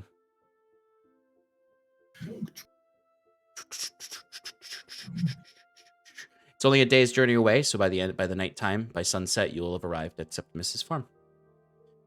Is there anything anyone would like to do before arriving there, or would you like to just travel? Generally, the 2-day window around Hyven is safe. Like you might keep your eyes out here and there for, wild animals or elementals, but for the most part, you're not going to get raided by bandits. You're too close to the city at this point. But is there anything y'all would like to do before arriving? And it's about an hour off the road that you have to travel through on the old dirt road of Septimus's driveway. I'll just. I know that we're traveling farther and farther away from the water, so I'll just say, I'm talking to her, but it looks like I'm talking to myself. Just kind of like sitting in the cart, just like playing with, I don't know, something. Play with my ship, my little wooden ship, and I'll just say to it, just I'm gonna be away from the water for a little bit, but just know that when I get back, I would like to have a chat. So just prepare yourself for that, because I have some questions. So Bruce is currently working on his bird cage, and he's trying to attach it to his immovable rod at the head of it. Okay. I love your reaction there, Sean. And Bruce is going to look up at Saskia as she's saying this. Do you know if she's actually listening to you? If I get a response, then yeah, I know she was listening. But like, so you just kind of talk whenever, and yeah, she just whenever she feels like it, she'll answer. Yeah. Oh. I usually sometimes I'll see something. I'll see some sparkly blue lights potentially. We're far away from the water, so I don't really expect anything. But I'm just putting it out there, just so I don't know. Maybe she will hear me, and maybe she just doesn't have enough energy this far. I'm that far away to say. I have lots of questions for her, so I want her to know that they're coming. I'm coming. I'm taking a nice long swim when we get back. Could she hear any of us? I don't think so. So she's just kind of in your head. Huh? Yeah, no, that. What? Yes, she's in my head. All right. But she can hear you when you talk out loud. She can't like hear your thoughts. She can do both. Oh. Does it bother you that I talk out loud? I can try not to do this. No. It's perfectly fine. I'm just trying to see how this works. Because I find it easier to just kind of spit out what I have to say rather than getting all jumbled up in my thoughts in my head. Yeah. Yeah. I understand that different religions kind of do the same thing. Like they'll say their prayer aloud, or they'll silently think things. I just curious how yours work. It's far from religious, that's for sure. I believe so, but it's still some magical being, mystical god. I don't know that she's a god, but point taken, Bruce. Yeah. Anyway, what do you think of this rod with a bird cage on it? It's fucking awesome. Now, sorry. God damn it. Now, Bruce, are you attaching it by the chain to the end of the rod? Or more like just like the bottom of the cage, you're just sticking the rod to the bottom of the cage? So it's going to be a little bit. Sorry. Yeah, there's going to be a little bit of a like chain from the rod to the bird cage. Okay, that's what I thought. You got like some sort of like grabby claw system where you could open and close the front door of the bird cage. That's Septimus's patent. Yeah, I can't I can't build that legally. Septimus is the one who creates the grabby claws. How dare you? I mean, if he asks me, maybe I will. Some sort of spring release, maybe. I don't know. That would require the workshop to get that detailed. It's a good thing we're going there. But it's so wild, though, because Bruce just like holds up his rod, and there's just a jangling bird's cage coming off of it that has seemingly, in your mind, Seth, you're like, I mean, you might think it's awesome, actually, because this is kind of good scrap. But like, what the hell is this for? Yeah, and I'll say that. It's like, Bruce, this is fucking amazing. You're so talented, but what the fuck is it for? Yeah, watch this. And Bruce is gonna hold up he's gonna like put his arm up in the air, click the button, and then move a rod. The cart starts moving, and the rod just stays behind, and goes through the back of the cart, and is just out in the road. Did you mean to do that? Oh no, I didn't. Where is it? Septimus, hold up. Hang on a second. Wait. As Bruce scramble out of the cart. Fion's brooding in the back, and he sees it like coming outside of the cart, and he like grabs it with one hand, and he's grabbing the cart with the other hand. You feel the and cart he's Spider-Manning it as the horses all like as they like start to freak out as the cart won't move because Theron is Captain America-ing like he's the helicopter on the side of this immovable rod in the cart. Oh man, I didn't mean for that to happen. Thank you. And I pressed the button.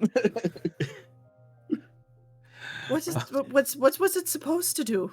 Oh, watch this. And Bruce is just gonna throw Lollyrock okay. in the air. Well, first of all, also as soon as you press the button, the cart just starts to go because the horses are still pulling, and everyone tumbles forward or back into the carts, and then you're able to. What the hell are you doing back there? Test something out. I don't know. The horses like it jolts forward, but then they stop because they're scared. They don't know what's going on. Septimus, you have to kind of calm them down while Bruce shows off his invention. So just tell me, what is it supposed to do, Bruce? Oh, I don't know. I want to. It's kind of like a weapon, but also I could put Lollyrock in there. Oh, cool.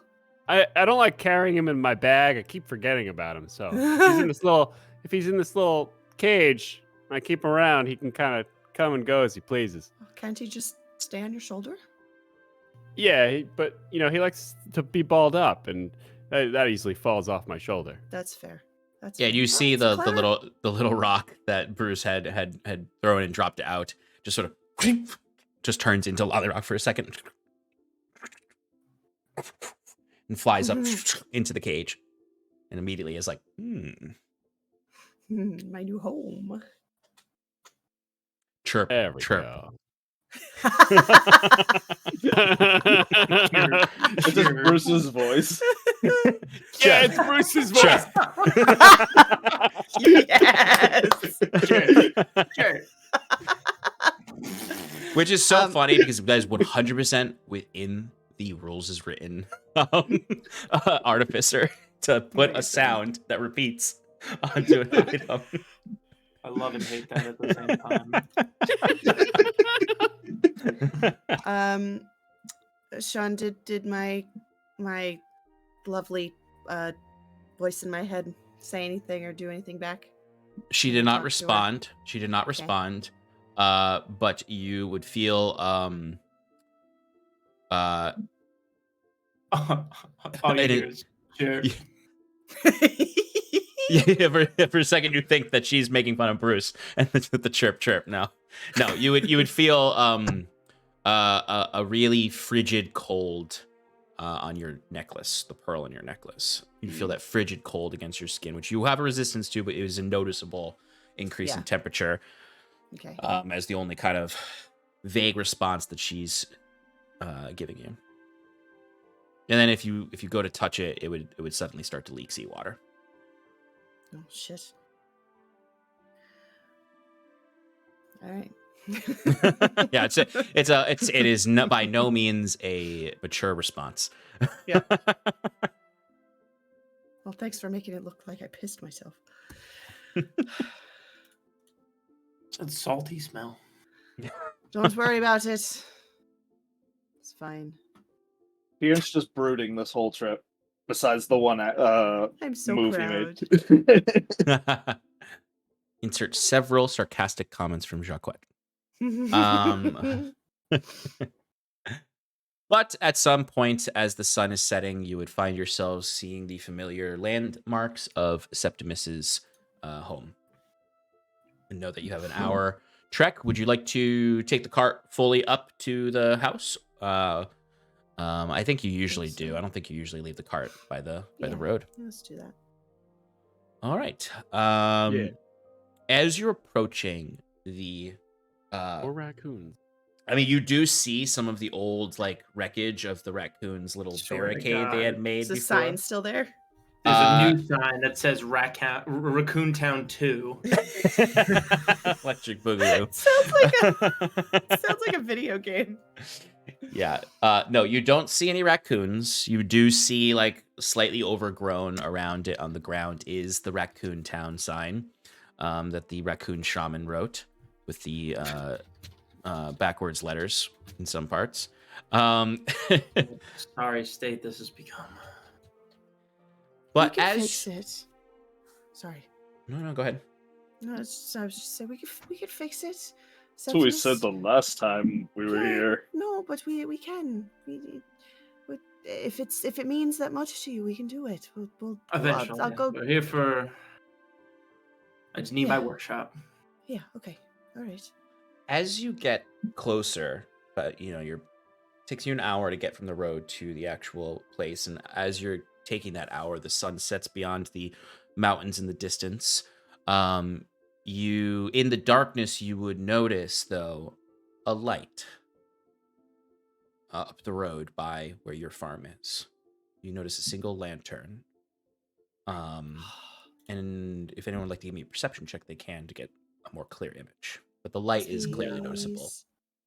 17. Oh boy. 7. There it is.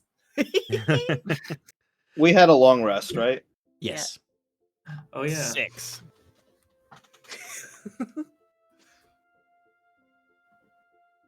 Three. Okay.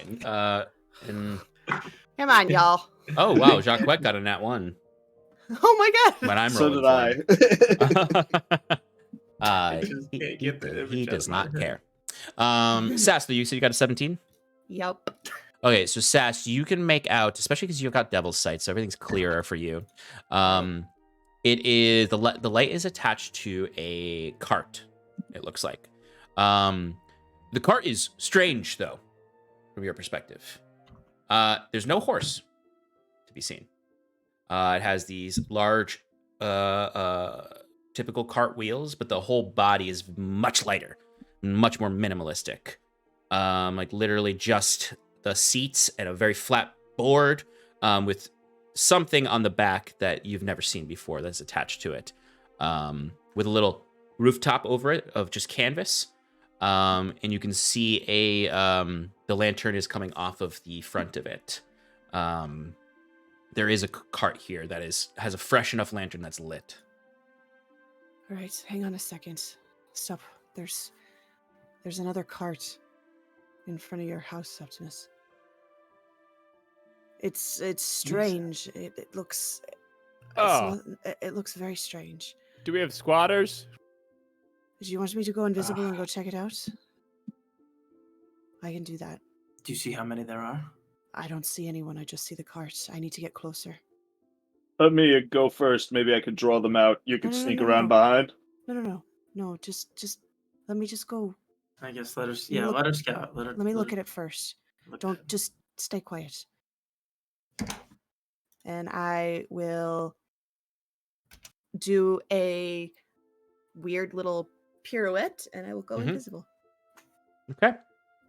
As you get closer, you would see that the cart has a lot of metal contraptions on it. And it's not on right now, these metal contraptions. But they remind you of some of the elemental technology you've seen around, or the electricity you've seen within Hyven. There are two lantern-looking, for lack of a better way to put it, headlights on this little buggy of sorts that has a little leather seat on the inside with some levers, and a wheel in there with the little overhead canvas is kind of like an umbrella almost, like you could put it back down. For a visual reference from Hollywood, It's think a the buggy car? from Sherlock Holmes' Game of Shadows. Oh, hell yeah.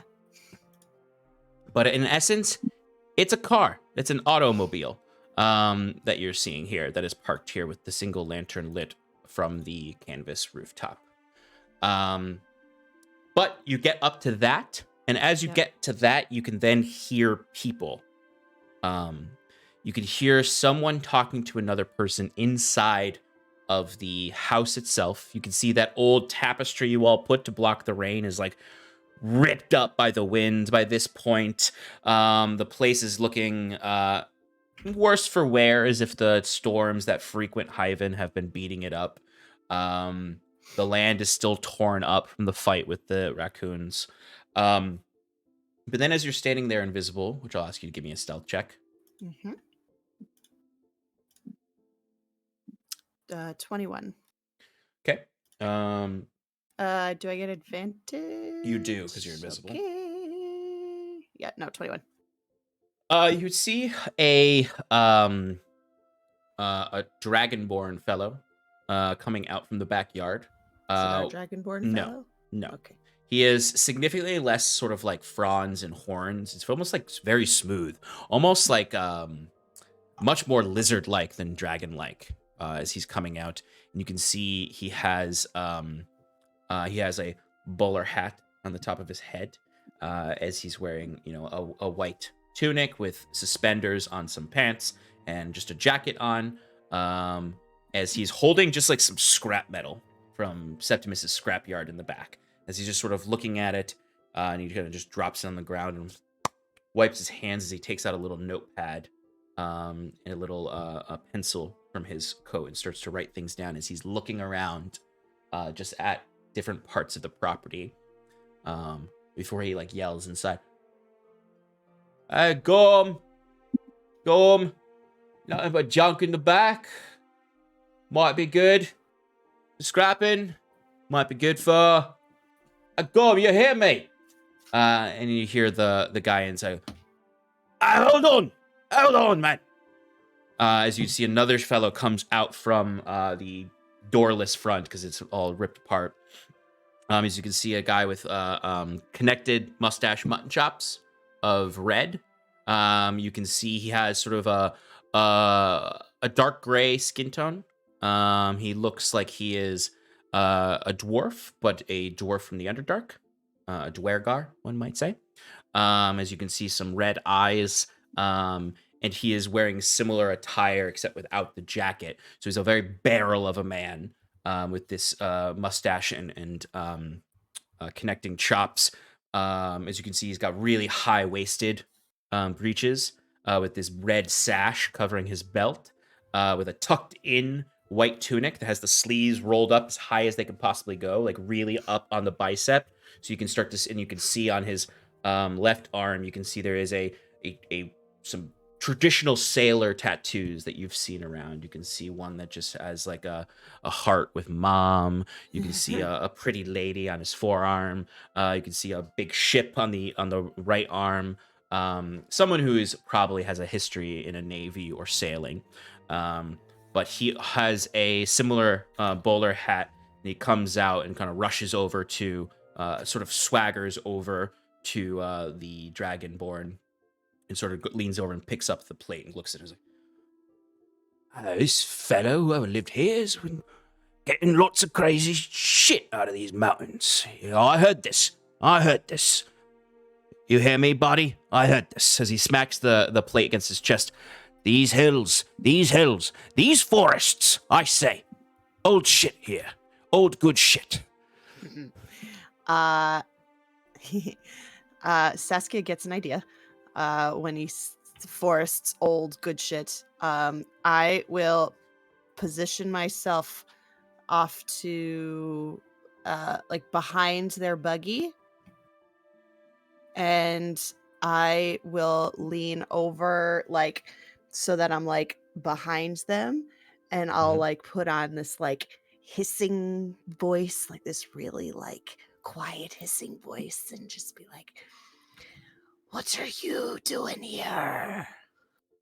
And then I'll dart around the other side so that when they look or try and go, there's gonna be nothing. Give me either performance or intimidation. They're both the same. We'll do intimidation. 15. 15. Okay. Could we post say that like we turned all the lights off if we were carrying lanterns or whatever on our truck? Yeah, I imagine it wasn't so dark that you needed them on yours. It's the longer you're here, the longer Sass is doing reconnaissance. It's getting darker every minute to the point when it will be nighttime soon. But it's more of a dusk when you got here. So Sass, you would see the portly dwarf looks out towards that direction with a like grin on his face with like gritted teeth, while the dragonborn kind of like very quietly, even though he's about twice the height of this dwarf, just sort of takes a step behind him after hearing this and kind of looking around. This dragonborn is very like long too. He's almost more like salamander like than dragon really.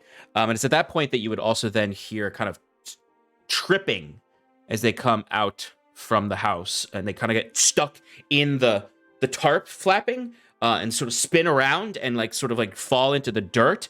A really tall, lanky Firbolg woman with long, floppy cow ears, spotted fur all over, just sort of this tuft of hair at the front that goes long in the back, very mullet-like. Wearing much like messier, ill-fitting clothes than them, as she just sort of what was that come? As she just sort of falls down next to Gorm, and he's gritting his teeth.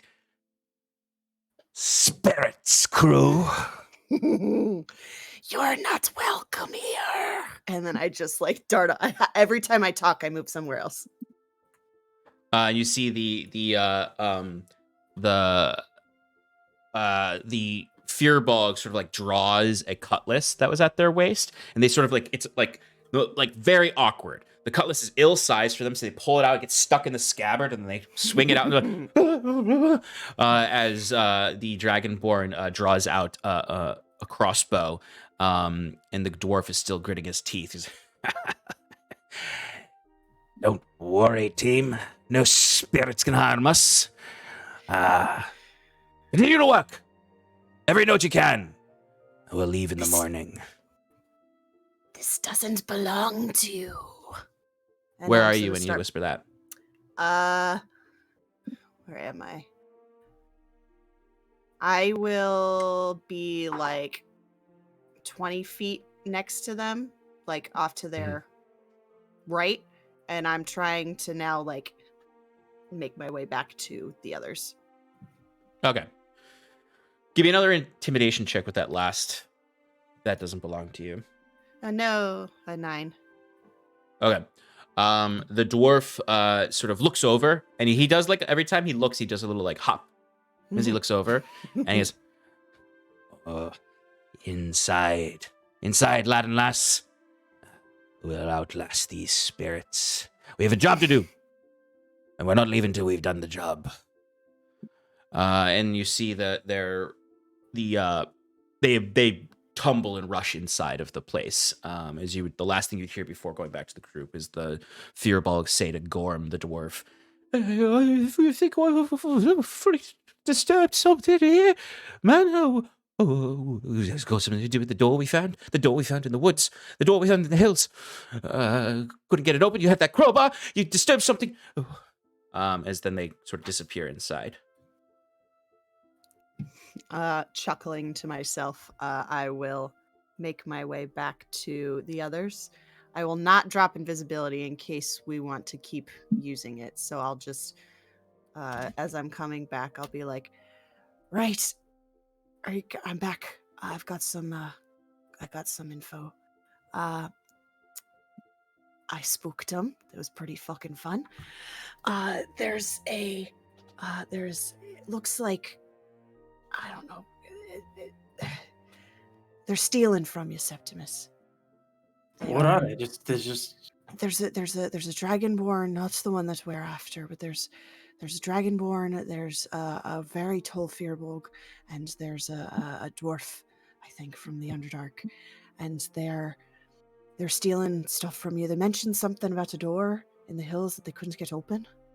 They're stealing my stuff. What the hell? There's 3 of them. We outnumber them. Right. So I spooked him. I scared him inside. I made him think that I was a spirit. That they pissed off. I don't know. It was fun.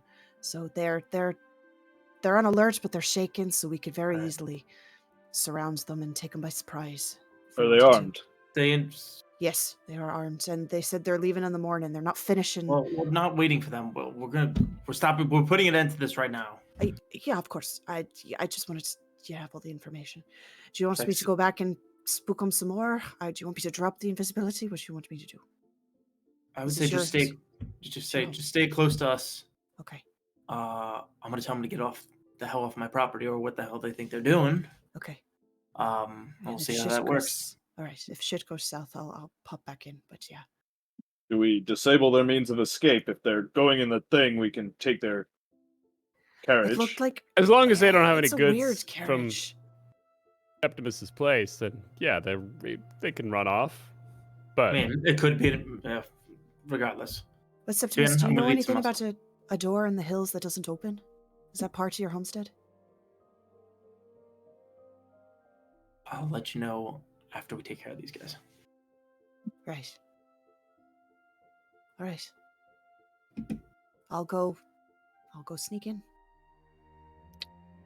Fearn is gonna be sitting in the front of the cart, with his weapon drawn, waiting to get closer. But is sitting up front with Septimus. yeah, quite. Why don't you stay here by the cart? So there, yeah. Also, Hey, here! Fuck that! And he runs into the woods and disappears in his usual stealthy way. Sal, why don't you just stay here with the cart?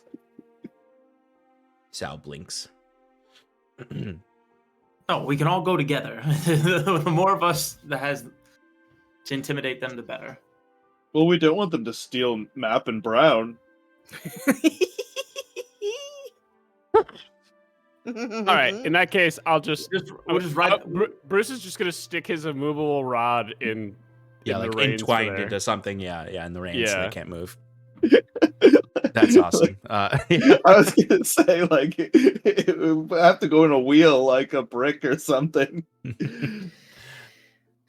Okay, so I'll say, for purposes of his absence, Jacquet has fucked off into the woods in his usual stealthy sense. Rolls a 50 on stealth. shoot a crossbolt once and again potentially. As you all begin to head up the road to this homestead. Yeah. Septimus, I imagine you're leading the way since you've got the spirit Yes. right now. Someone stealing your shit. Yes. Should I call out to them? I'm used to this sort of thing. Well, I guess as we approach, I mean, Septimus is kind of just beelining. He's like, "What are they messing with They're messing with my stuff." All right, Yeah. just let me call out first. I got this. I imagine like Septimus is so incensed that someone would be touching his workshop that he's not even listening to you, Fearn, and just marching up. So Septimus, you'll have a chance to say something before Fearn does if you want, when you all get up to the buggy in the house. Okay. So Septimus, do you want- want to say anything, or do you want to let Fearn take it? No, Septimus would be like, I guess who would he see first? So you would see no one because they're inside. And you can see the tarp is just sort of flapping where it was at the broken entrance. You would basically hear them talking to each other when you get up there, and you would just hear Okay. sort of that voice of the Gorm fellow, the dwarf, just being, "It's okay. We'll return back in the morning, and we'll be okay. We have a report. That's what you hear. Is that he said, "We have our report."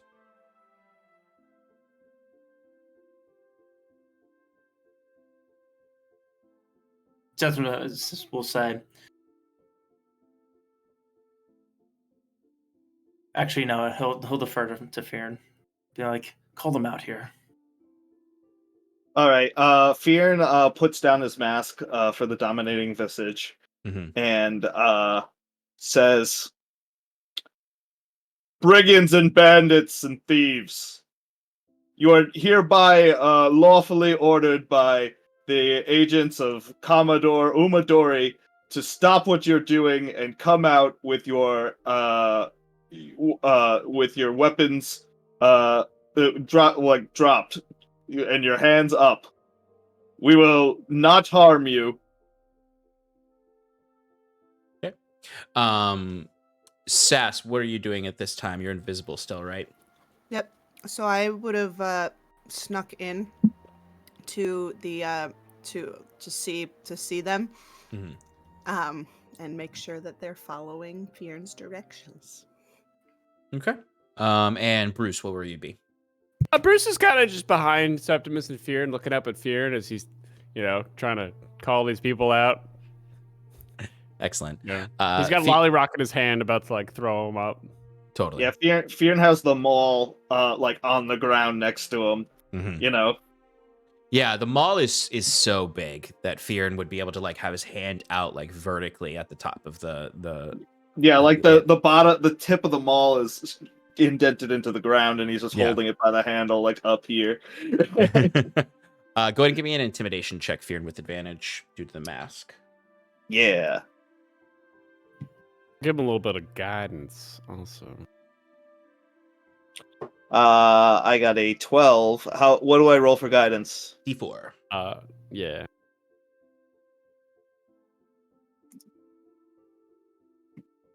Make it a 14. Okay. So immediately upon Fearn shouting like this, the first thing you would all hear, in Sass, you would see this since you snuck inside, and I'll carry over your 21 stealth for this, is the Fearball just sort of who's that? As Gorm looks to the other two, and he grins again. He grits his teeth. He's, "Don't fear, lads and lasses. I'll go check on it." As the salamander-like dragonborn kind of just looks morale very low at the Fearball, because the two of them kind of get up from their seats and hide in the back. They literally run to, because Septimus's place was completely ripped through to where there's an opening in the front and an opening in the back, and they both hide around the opening in the back as if to run at the moment's notice. As Gorm, this very swaggering, cocky dwarf, with his grin, comes stepping out, and he's stepping with such confidence. And Septimus, you would see him immediately, and he doesn't have any weapons in his hands. Sass, you didn't see any weapons on him. As he comes out and he looks and he goes, "Brigands! Thieves! Bandits, you say? No, no. Welcome, agents of Umadori.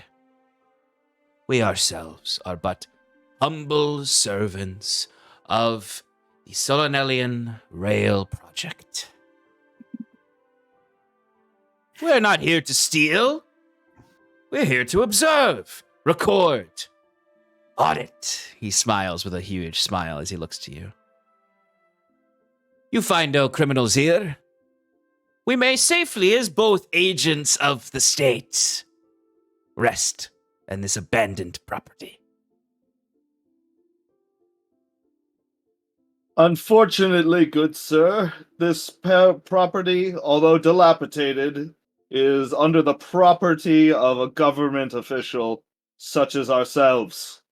If you are truly of the state, please show me your papers. And I show him the thing badge. from the badge is on my armor. As I walk up to him, and I drag the maul behind me. You see, he reaches into a little pocket in the front of his tunic, pulls out a very small set of spectacles, and then out of another pocket in his tunic, pulls out a handkerchief, and starts to clean them, and then puts them on and goes, "I would ask you the very same thing."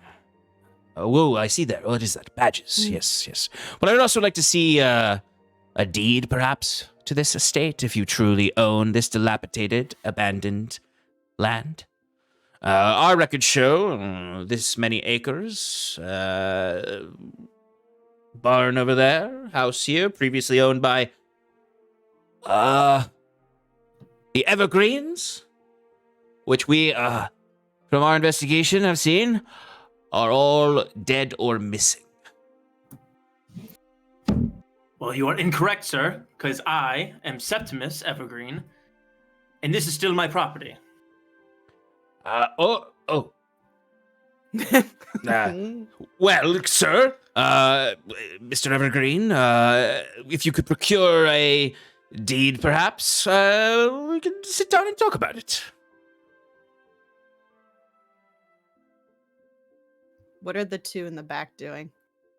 The salamander dragonborn, the Salaborn, is less nervous now as he kind of comes forward and is watching now. He comes up to the window, and he's like really close to you as he's standing over the window, looking out as the Fearbog has backed deeper into the backyard.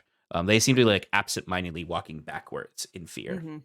Mm-hmm. So Sean, what is the paper that he shows me? Like, does it have the proper credentials? Yeah, so he takes out a little like portfolio that he opens up and procures this folded up, very nice piece of parchment that he hands over to you.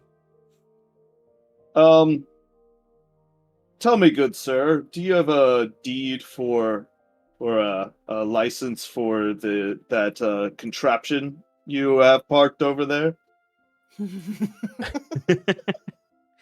He looks at you and he goes, "Ah, yes, of course." And he opens his portfolio again and pulls out another nicely folded piece of paper. Issued by the Solanellian Rail Company. Experimental piece of equipment. Very fancy, very cheeky. A hybrid, they say. You can use fuel for it, or you can use elemental magic. Sean, what I have... No need for horses. There would be a deed that your family possessed. Now, it's up to you, I'll say, whether you took it with you for your documentation or if you left it up in like an armoire in the house or something like that. Whatever Septimus would probably have done when you left before. I don't think Septimus would be stupid enough just to leave a deed in an abandoned house. I do think that, especially since Septimus lives there alone, and that he was specifically working on improving the house, doing things to the property, he probably would have brought documentation with him to Hyven. Okay. And here! Right here, sir. Now, I must say, does the survey include going through and perusing through my things? Taking my scrap? Now, come on. These people clearly didn't know. As long as everything is to your standards, Septimus, make sure that all of your wares are accounted for. I'm sure we can, settle this amicably. I promise you. Go ahead, Bruce. Take any jam? I was all out already. We've not found any. We found no food at all. That's why we presumed this place was abandoned. We've been here a few nights and no one has returned. We've been my surveyor, come here, come, Ricky, come. As you see the salamander kind of like puts his head down from the window and then pops up and then walks out from the front. This here young lad, pats him on the back, one of our finest surveyors. Has been looking about the land, assessing its value, and he's been very respectful of all of your property. As you see, Ricky kind of like looks over at the scrap that he was kind of threw on the ground over there. Yes, that's right. I've been very respectful. And he looks back at your house and like pauses a long time as he just sort of puts a hand up and just like, gestures to the whole thing, and just looks very nice property. Yes, and of course our junior inspector has done a wonderful time. Deirdre, come out here. Deirdre. No, she's about. But let me see here. Let me see this documentation. Let's review each other's papers.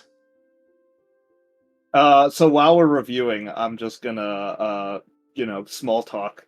I've taken the mask off at this point, and the mace is sitting on the ground behind me as I'm like panning through, and I say, "By the way, There is a reason why this farm is in its current state. You folks, while you're staying here, didn't happen to hear any strange noises?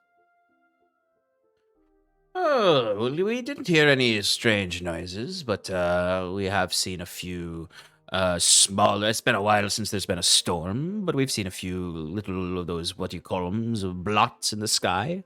But it's been fairly quiet. And despite the conditions of it, and he looks over at Septimus at that line, it's a rather lovely place to live. We went for a nice hike this morning up the mountain there, and found some very interesting stuff in the woods. This place, it's, as I said to my, he slaps the dragonborn on the back again. My young surveyor here, this lad, said, "Good shit here. Good old shit all around." That's fantastic news. I'm very happy that you weren't affected by the curse. A curse? Curse, you say? And he looks over to Septimus. A curse? You live in a cursed household. Can I Well, hear no them? one would live in a cursed household. That's ridiculous. So you have abandoned it? Not No. permanently. Clearly, you can see that it's Oh. not in livable conditions. I've been working in hopes to refurbish, refine, build. Oh, I see. And he sort of like folds up your deed and hands it back. This does, as far as my auditing eyes can see, this is checks out. What does the Northern company want have interest here for? Building the rail? Oh, my good lad. Oh, we need to connect the capital to Ivan. And your property is very conveniently placed and located. Now that I see that someone does own this place, which, I will not lie to you, a bit of disappointment, as I did see some other valuable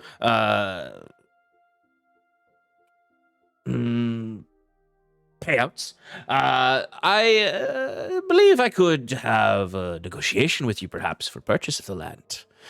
The the Solinellian Rail Company is very interested in buying up land from the locals. We'd rather that than have to purchase land around you, and we'd certainly would not like to involve the government in any seizures of land. Well, I'm not sure if I'm open for sale of this property. Well, from my guesstimations from the records, there's a significant property line here. Not the largest farm that we've come across, but I can't find my notes where I wrote how big your farm is. But nonetheless, 3 acres. it's bigger than that.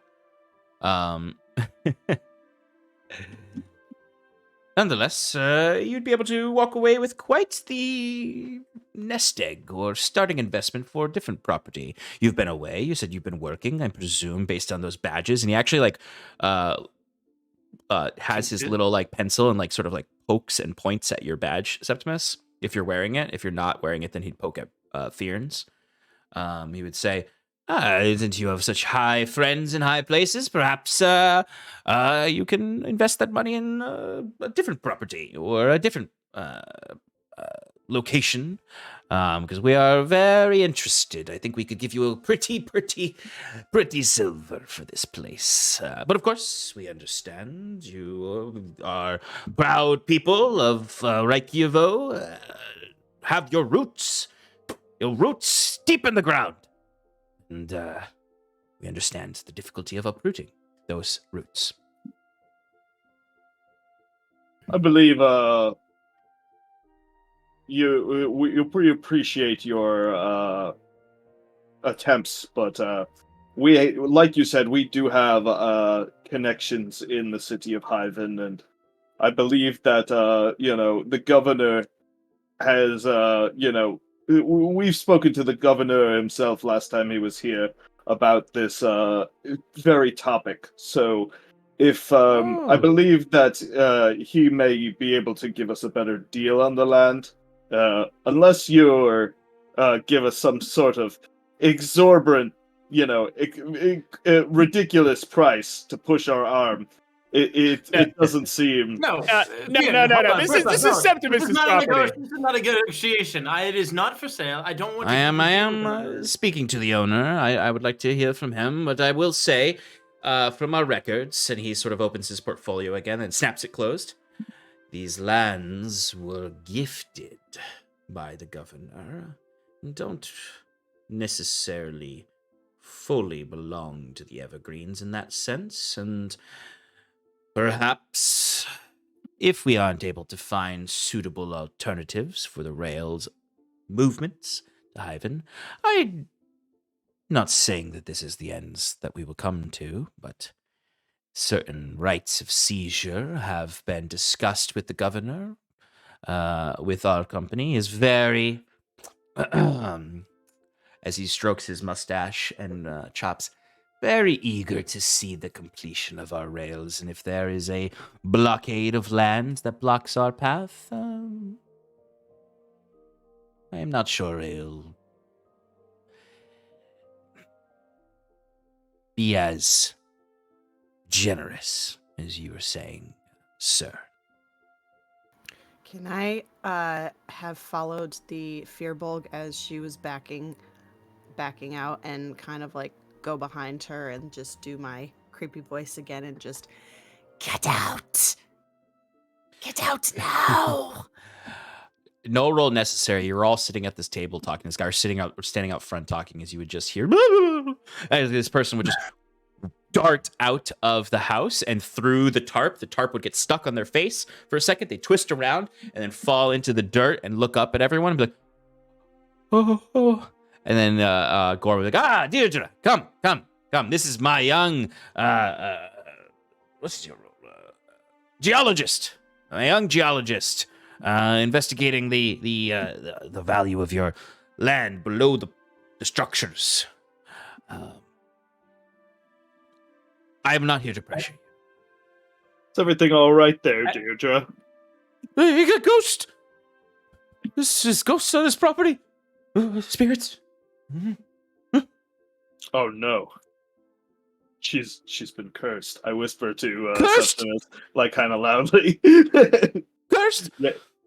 Yes, I'm sorry to say, Deirdre, but you must leave this property, otherwise you will not have long to live. I'm gonna wait in the buggy. And she just rushes over and just sits in the buggy and like is peeking over the back of the leather seats. She's very large, so she's not really hidden at all behind it. She's very tall and lanky. But Gorm's just like, she's young and full of fear. Septimus has been quiet for a moment since he talked about the seizure of the lands, and he's kind of like his eyes furrow, and he's angry. And when there's a moment of like him not talking, he'll just be like, "Get off my property now."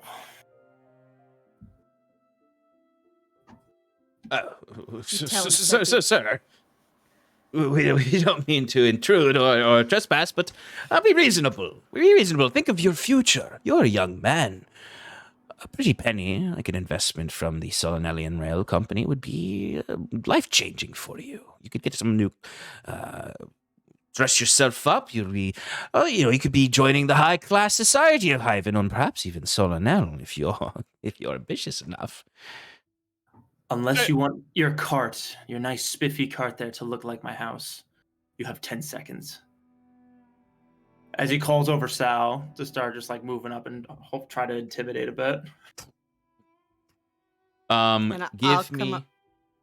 help and I'll come up out and behind them and just whisper, "You better do what he says." Septimus, give me a roll with advantage. I'm also going to give you a point of inspiration to hold on to Is for that a Hell yeah. preemptive bad roll? no, it's not for the preemptive bad roll. It's for Septimus sort of like seizing his confidence in this moment Hell and yeah. protecting his land and standing up for himself. Come on, Seppi. Okay, that's one. Oh, so close. But 14. Oh, wait. Inspiration gives... You get to do a reroll. Reroll. Hmm. 14's probably not going to cut it. Screw it. Come on. Come on. Come on. Oh no. Hey, yeah, get off the property. As Bruce gives him +5 to his roll. Making it a There we 19. go. Yeah. There we go. As there's a And united what- front. And then an additional +1 because you just hear chirp, chirp. I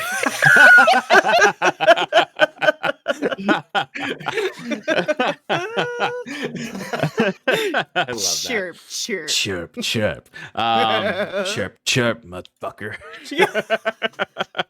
That's what I was gonna say.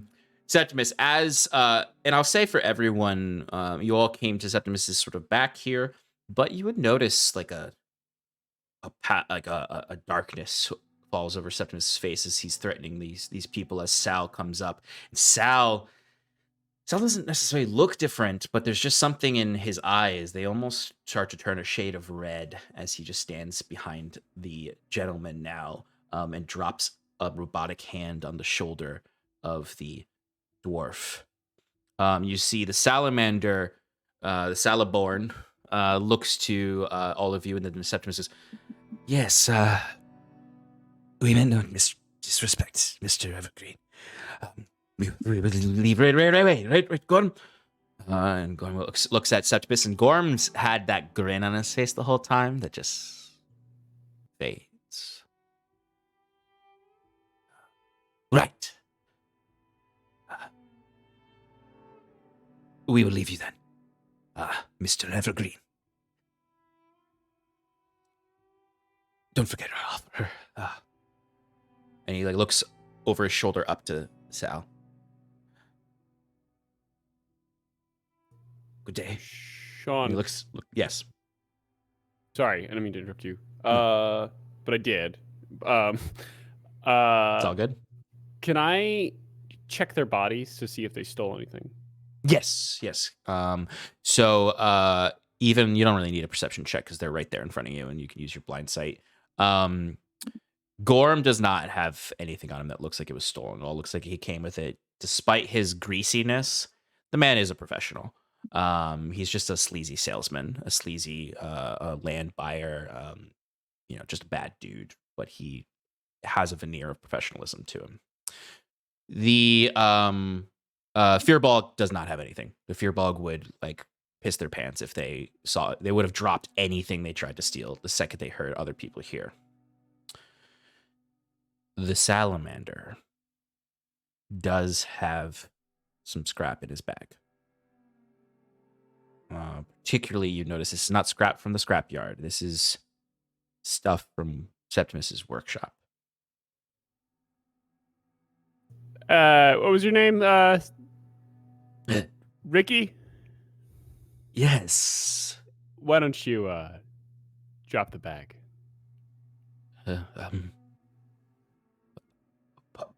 Pardon, sir? Why don't you put the bag on the ground and open up what's inside? Gorm looks to Ricky, fiercely angry.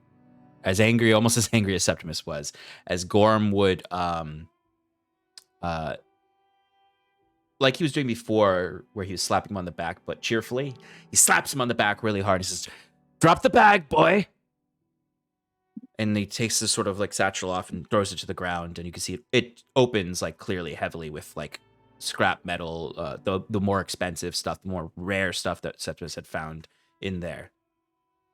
And and this is all happening in the middle of Gorm being "Good day" to everybody. And he looks and he goes, he takes the bowler hat off now fully and is holding it in at his chest, and he goes, "The deepest apologies from the Solenellian Rail Company. This will not go unpunished. I should say it won't. I do so hope that this does not tarnish any considerations you have. As he will then reach into his bag and throw down a sack of silver. For your trouble, Mr. Evergreen. Good day, all. Or good evening. Let's go. And he sort of like commands the Salaborn to go as he very carefully like kind of squeezes through like all of you. They all rush into the cart. Sean, they had said something about a report when I was listening earlier. Is there any chance I might be able to nick that off of? Probably not, because he's literally holding his portfolio, and that's where you'd imagine the report was, what he was writing down, or some of them had the pen and paper, notebook. Not really in places that are smooth for pickpocketing.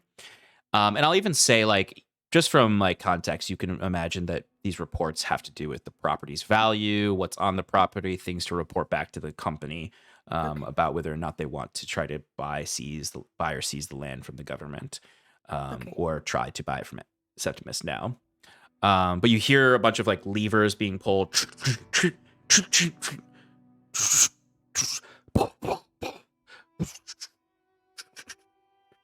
As you can see, just some like smoke gets spouted out of an exhaust as these two lights flicker on the front with like a lightning elemental magic, as it just lights go on, and you can see it like they like back it up and do a little reverse K-turn, and they kind of just look back. And Gorm puts his hat up and looks to Septimus. Don't forget, lad. There's good money and good evening. Get out! As you see the cart then, and it starts pushing forward really slowly. Like, it is not a fast cart for all its like fanciness, as you would just hear a little honk honk from it as they sort of vanish. With every now and then you just hear a spout from the exhaust as they disappear up the road. I will pop back into existence next to Septimus and say, that's what you fucking meant by being sure of yourself. Nice. That was really inspiring. I'm sorry they fucked with your stuff. Can I take some of this back to your workshop for you? Septimus is still visibly mad, but he'll like just nod, like in agreement, but not say anything.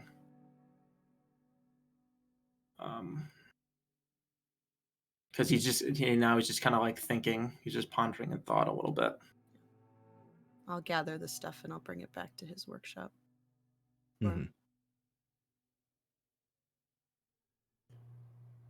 Bruce? Yeah, Bruce is gonna pat. Can't really pat the back of pat the back of the thigh of Septimus, not saying anything, and then Bruce is gonna take a walk around, cast spider walk, and just take a walk around the house and kind of assess, any further damage while they've been gone. Mm-hmm.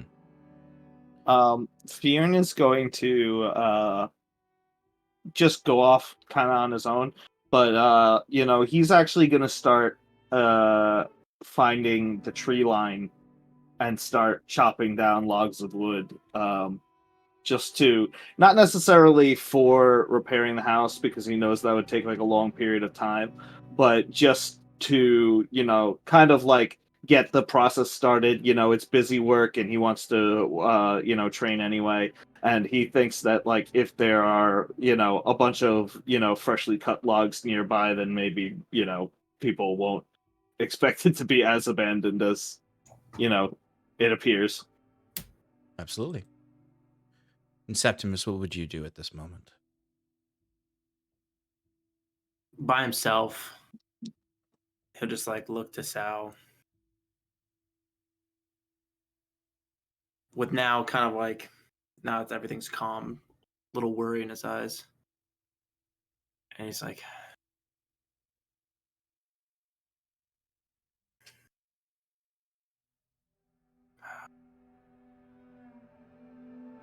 we need to figure something out.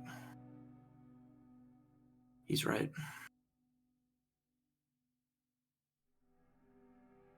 It's not fully ours.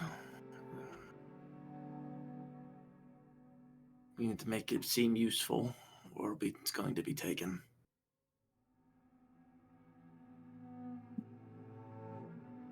So go just like walk inside.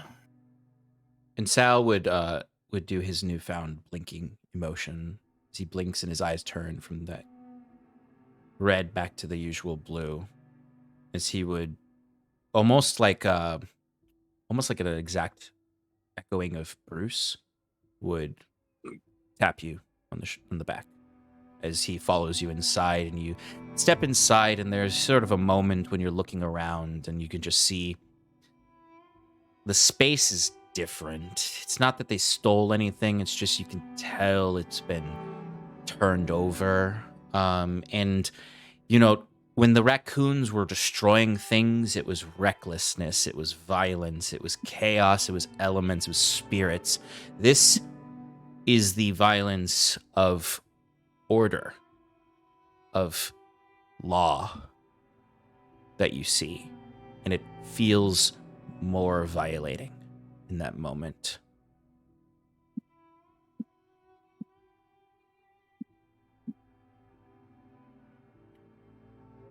Yeah.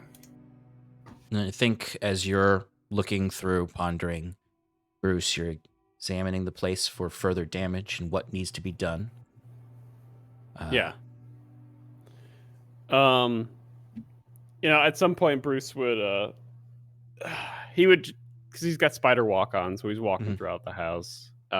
He gets up to the roof because why not? And Mhm. does Septimus's house have a chimney? Yeah, I imagine I it would would say have. so, yeah. Yeah. Yeah, Alright. it would. So Bruce is gonna like get up to the chimney, you know, at the precipice or the V of the house, Mhm. and kind of sit down, lean back on the chimney, go through his bag, pull out a pen and paper, and then like reach and feel his pipe, and he's looks at his pipe and his pen and his paper. And he takes a moment and he looks at his pen and paper again, and then he takes the pipe, puts it in his mouth. He's gonna send a message. He's gonna sending. Quickly, you know, after looking at the pen and paper, thinking, oh, I want to send a message to Modron, see if he's alive. Just Mhm. as a quick aside. And what is your message? Hey, Modron. It's Bruce. Are you okay?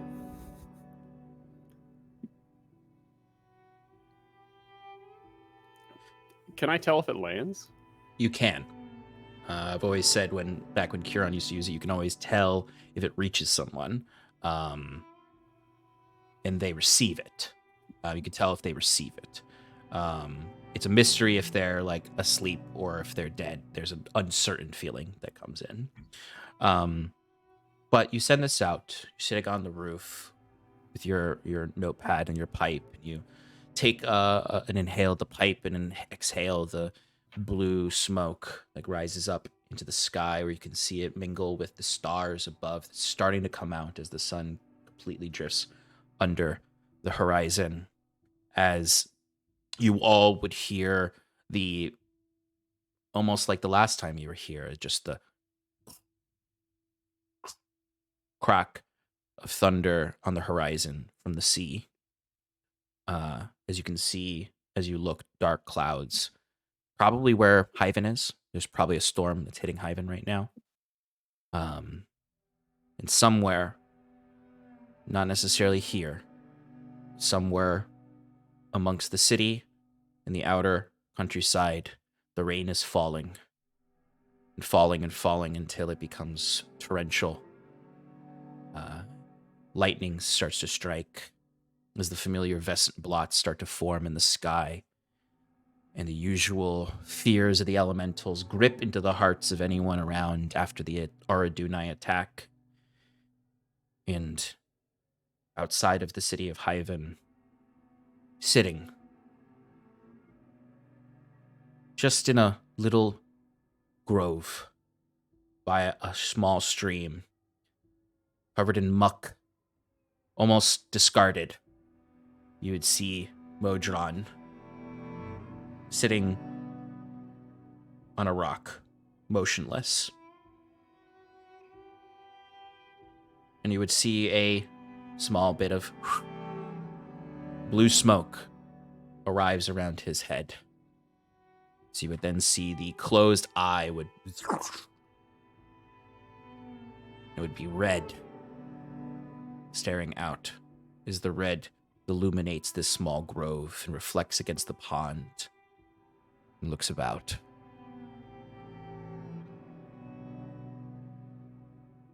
As Bruce, you would hear in your head a response.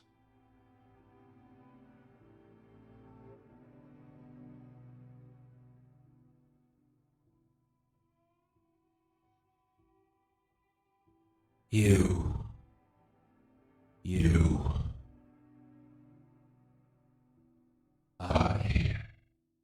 I felt you.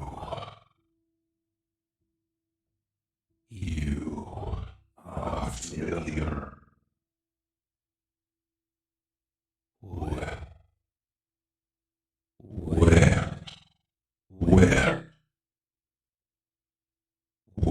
are you? Oh, God. Bruce just takes his pipe and throws it and pushes it in his bag.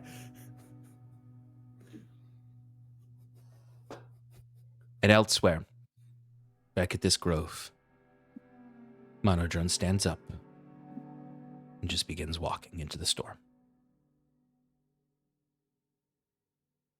And that's where we'll end tonight. Dum, dum, dum. Damn. All right. You scared Alex. Damn. And not Bruce, you scared me. That's always my goal, is just to scare Alex. All right, folks, that has been our game for tonight. We'll be back next week with our full crew to see what we do next. With Septimus's property, the contract, and whatever else the party would like to do on their adventure. We're going to send a raid over to someone now before we close out. I think we're going to send this over to Geekly Inc. They look like they're starting. They've started recently.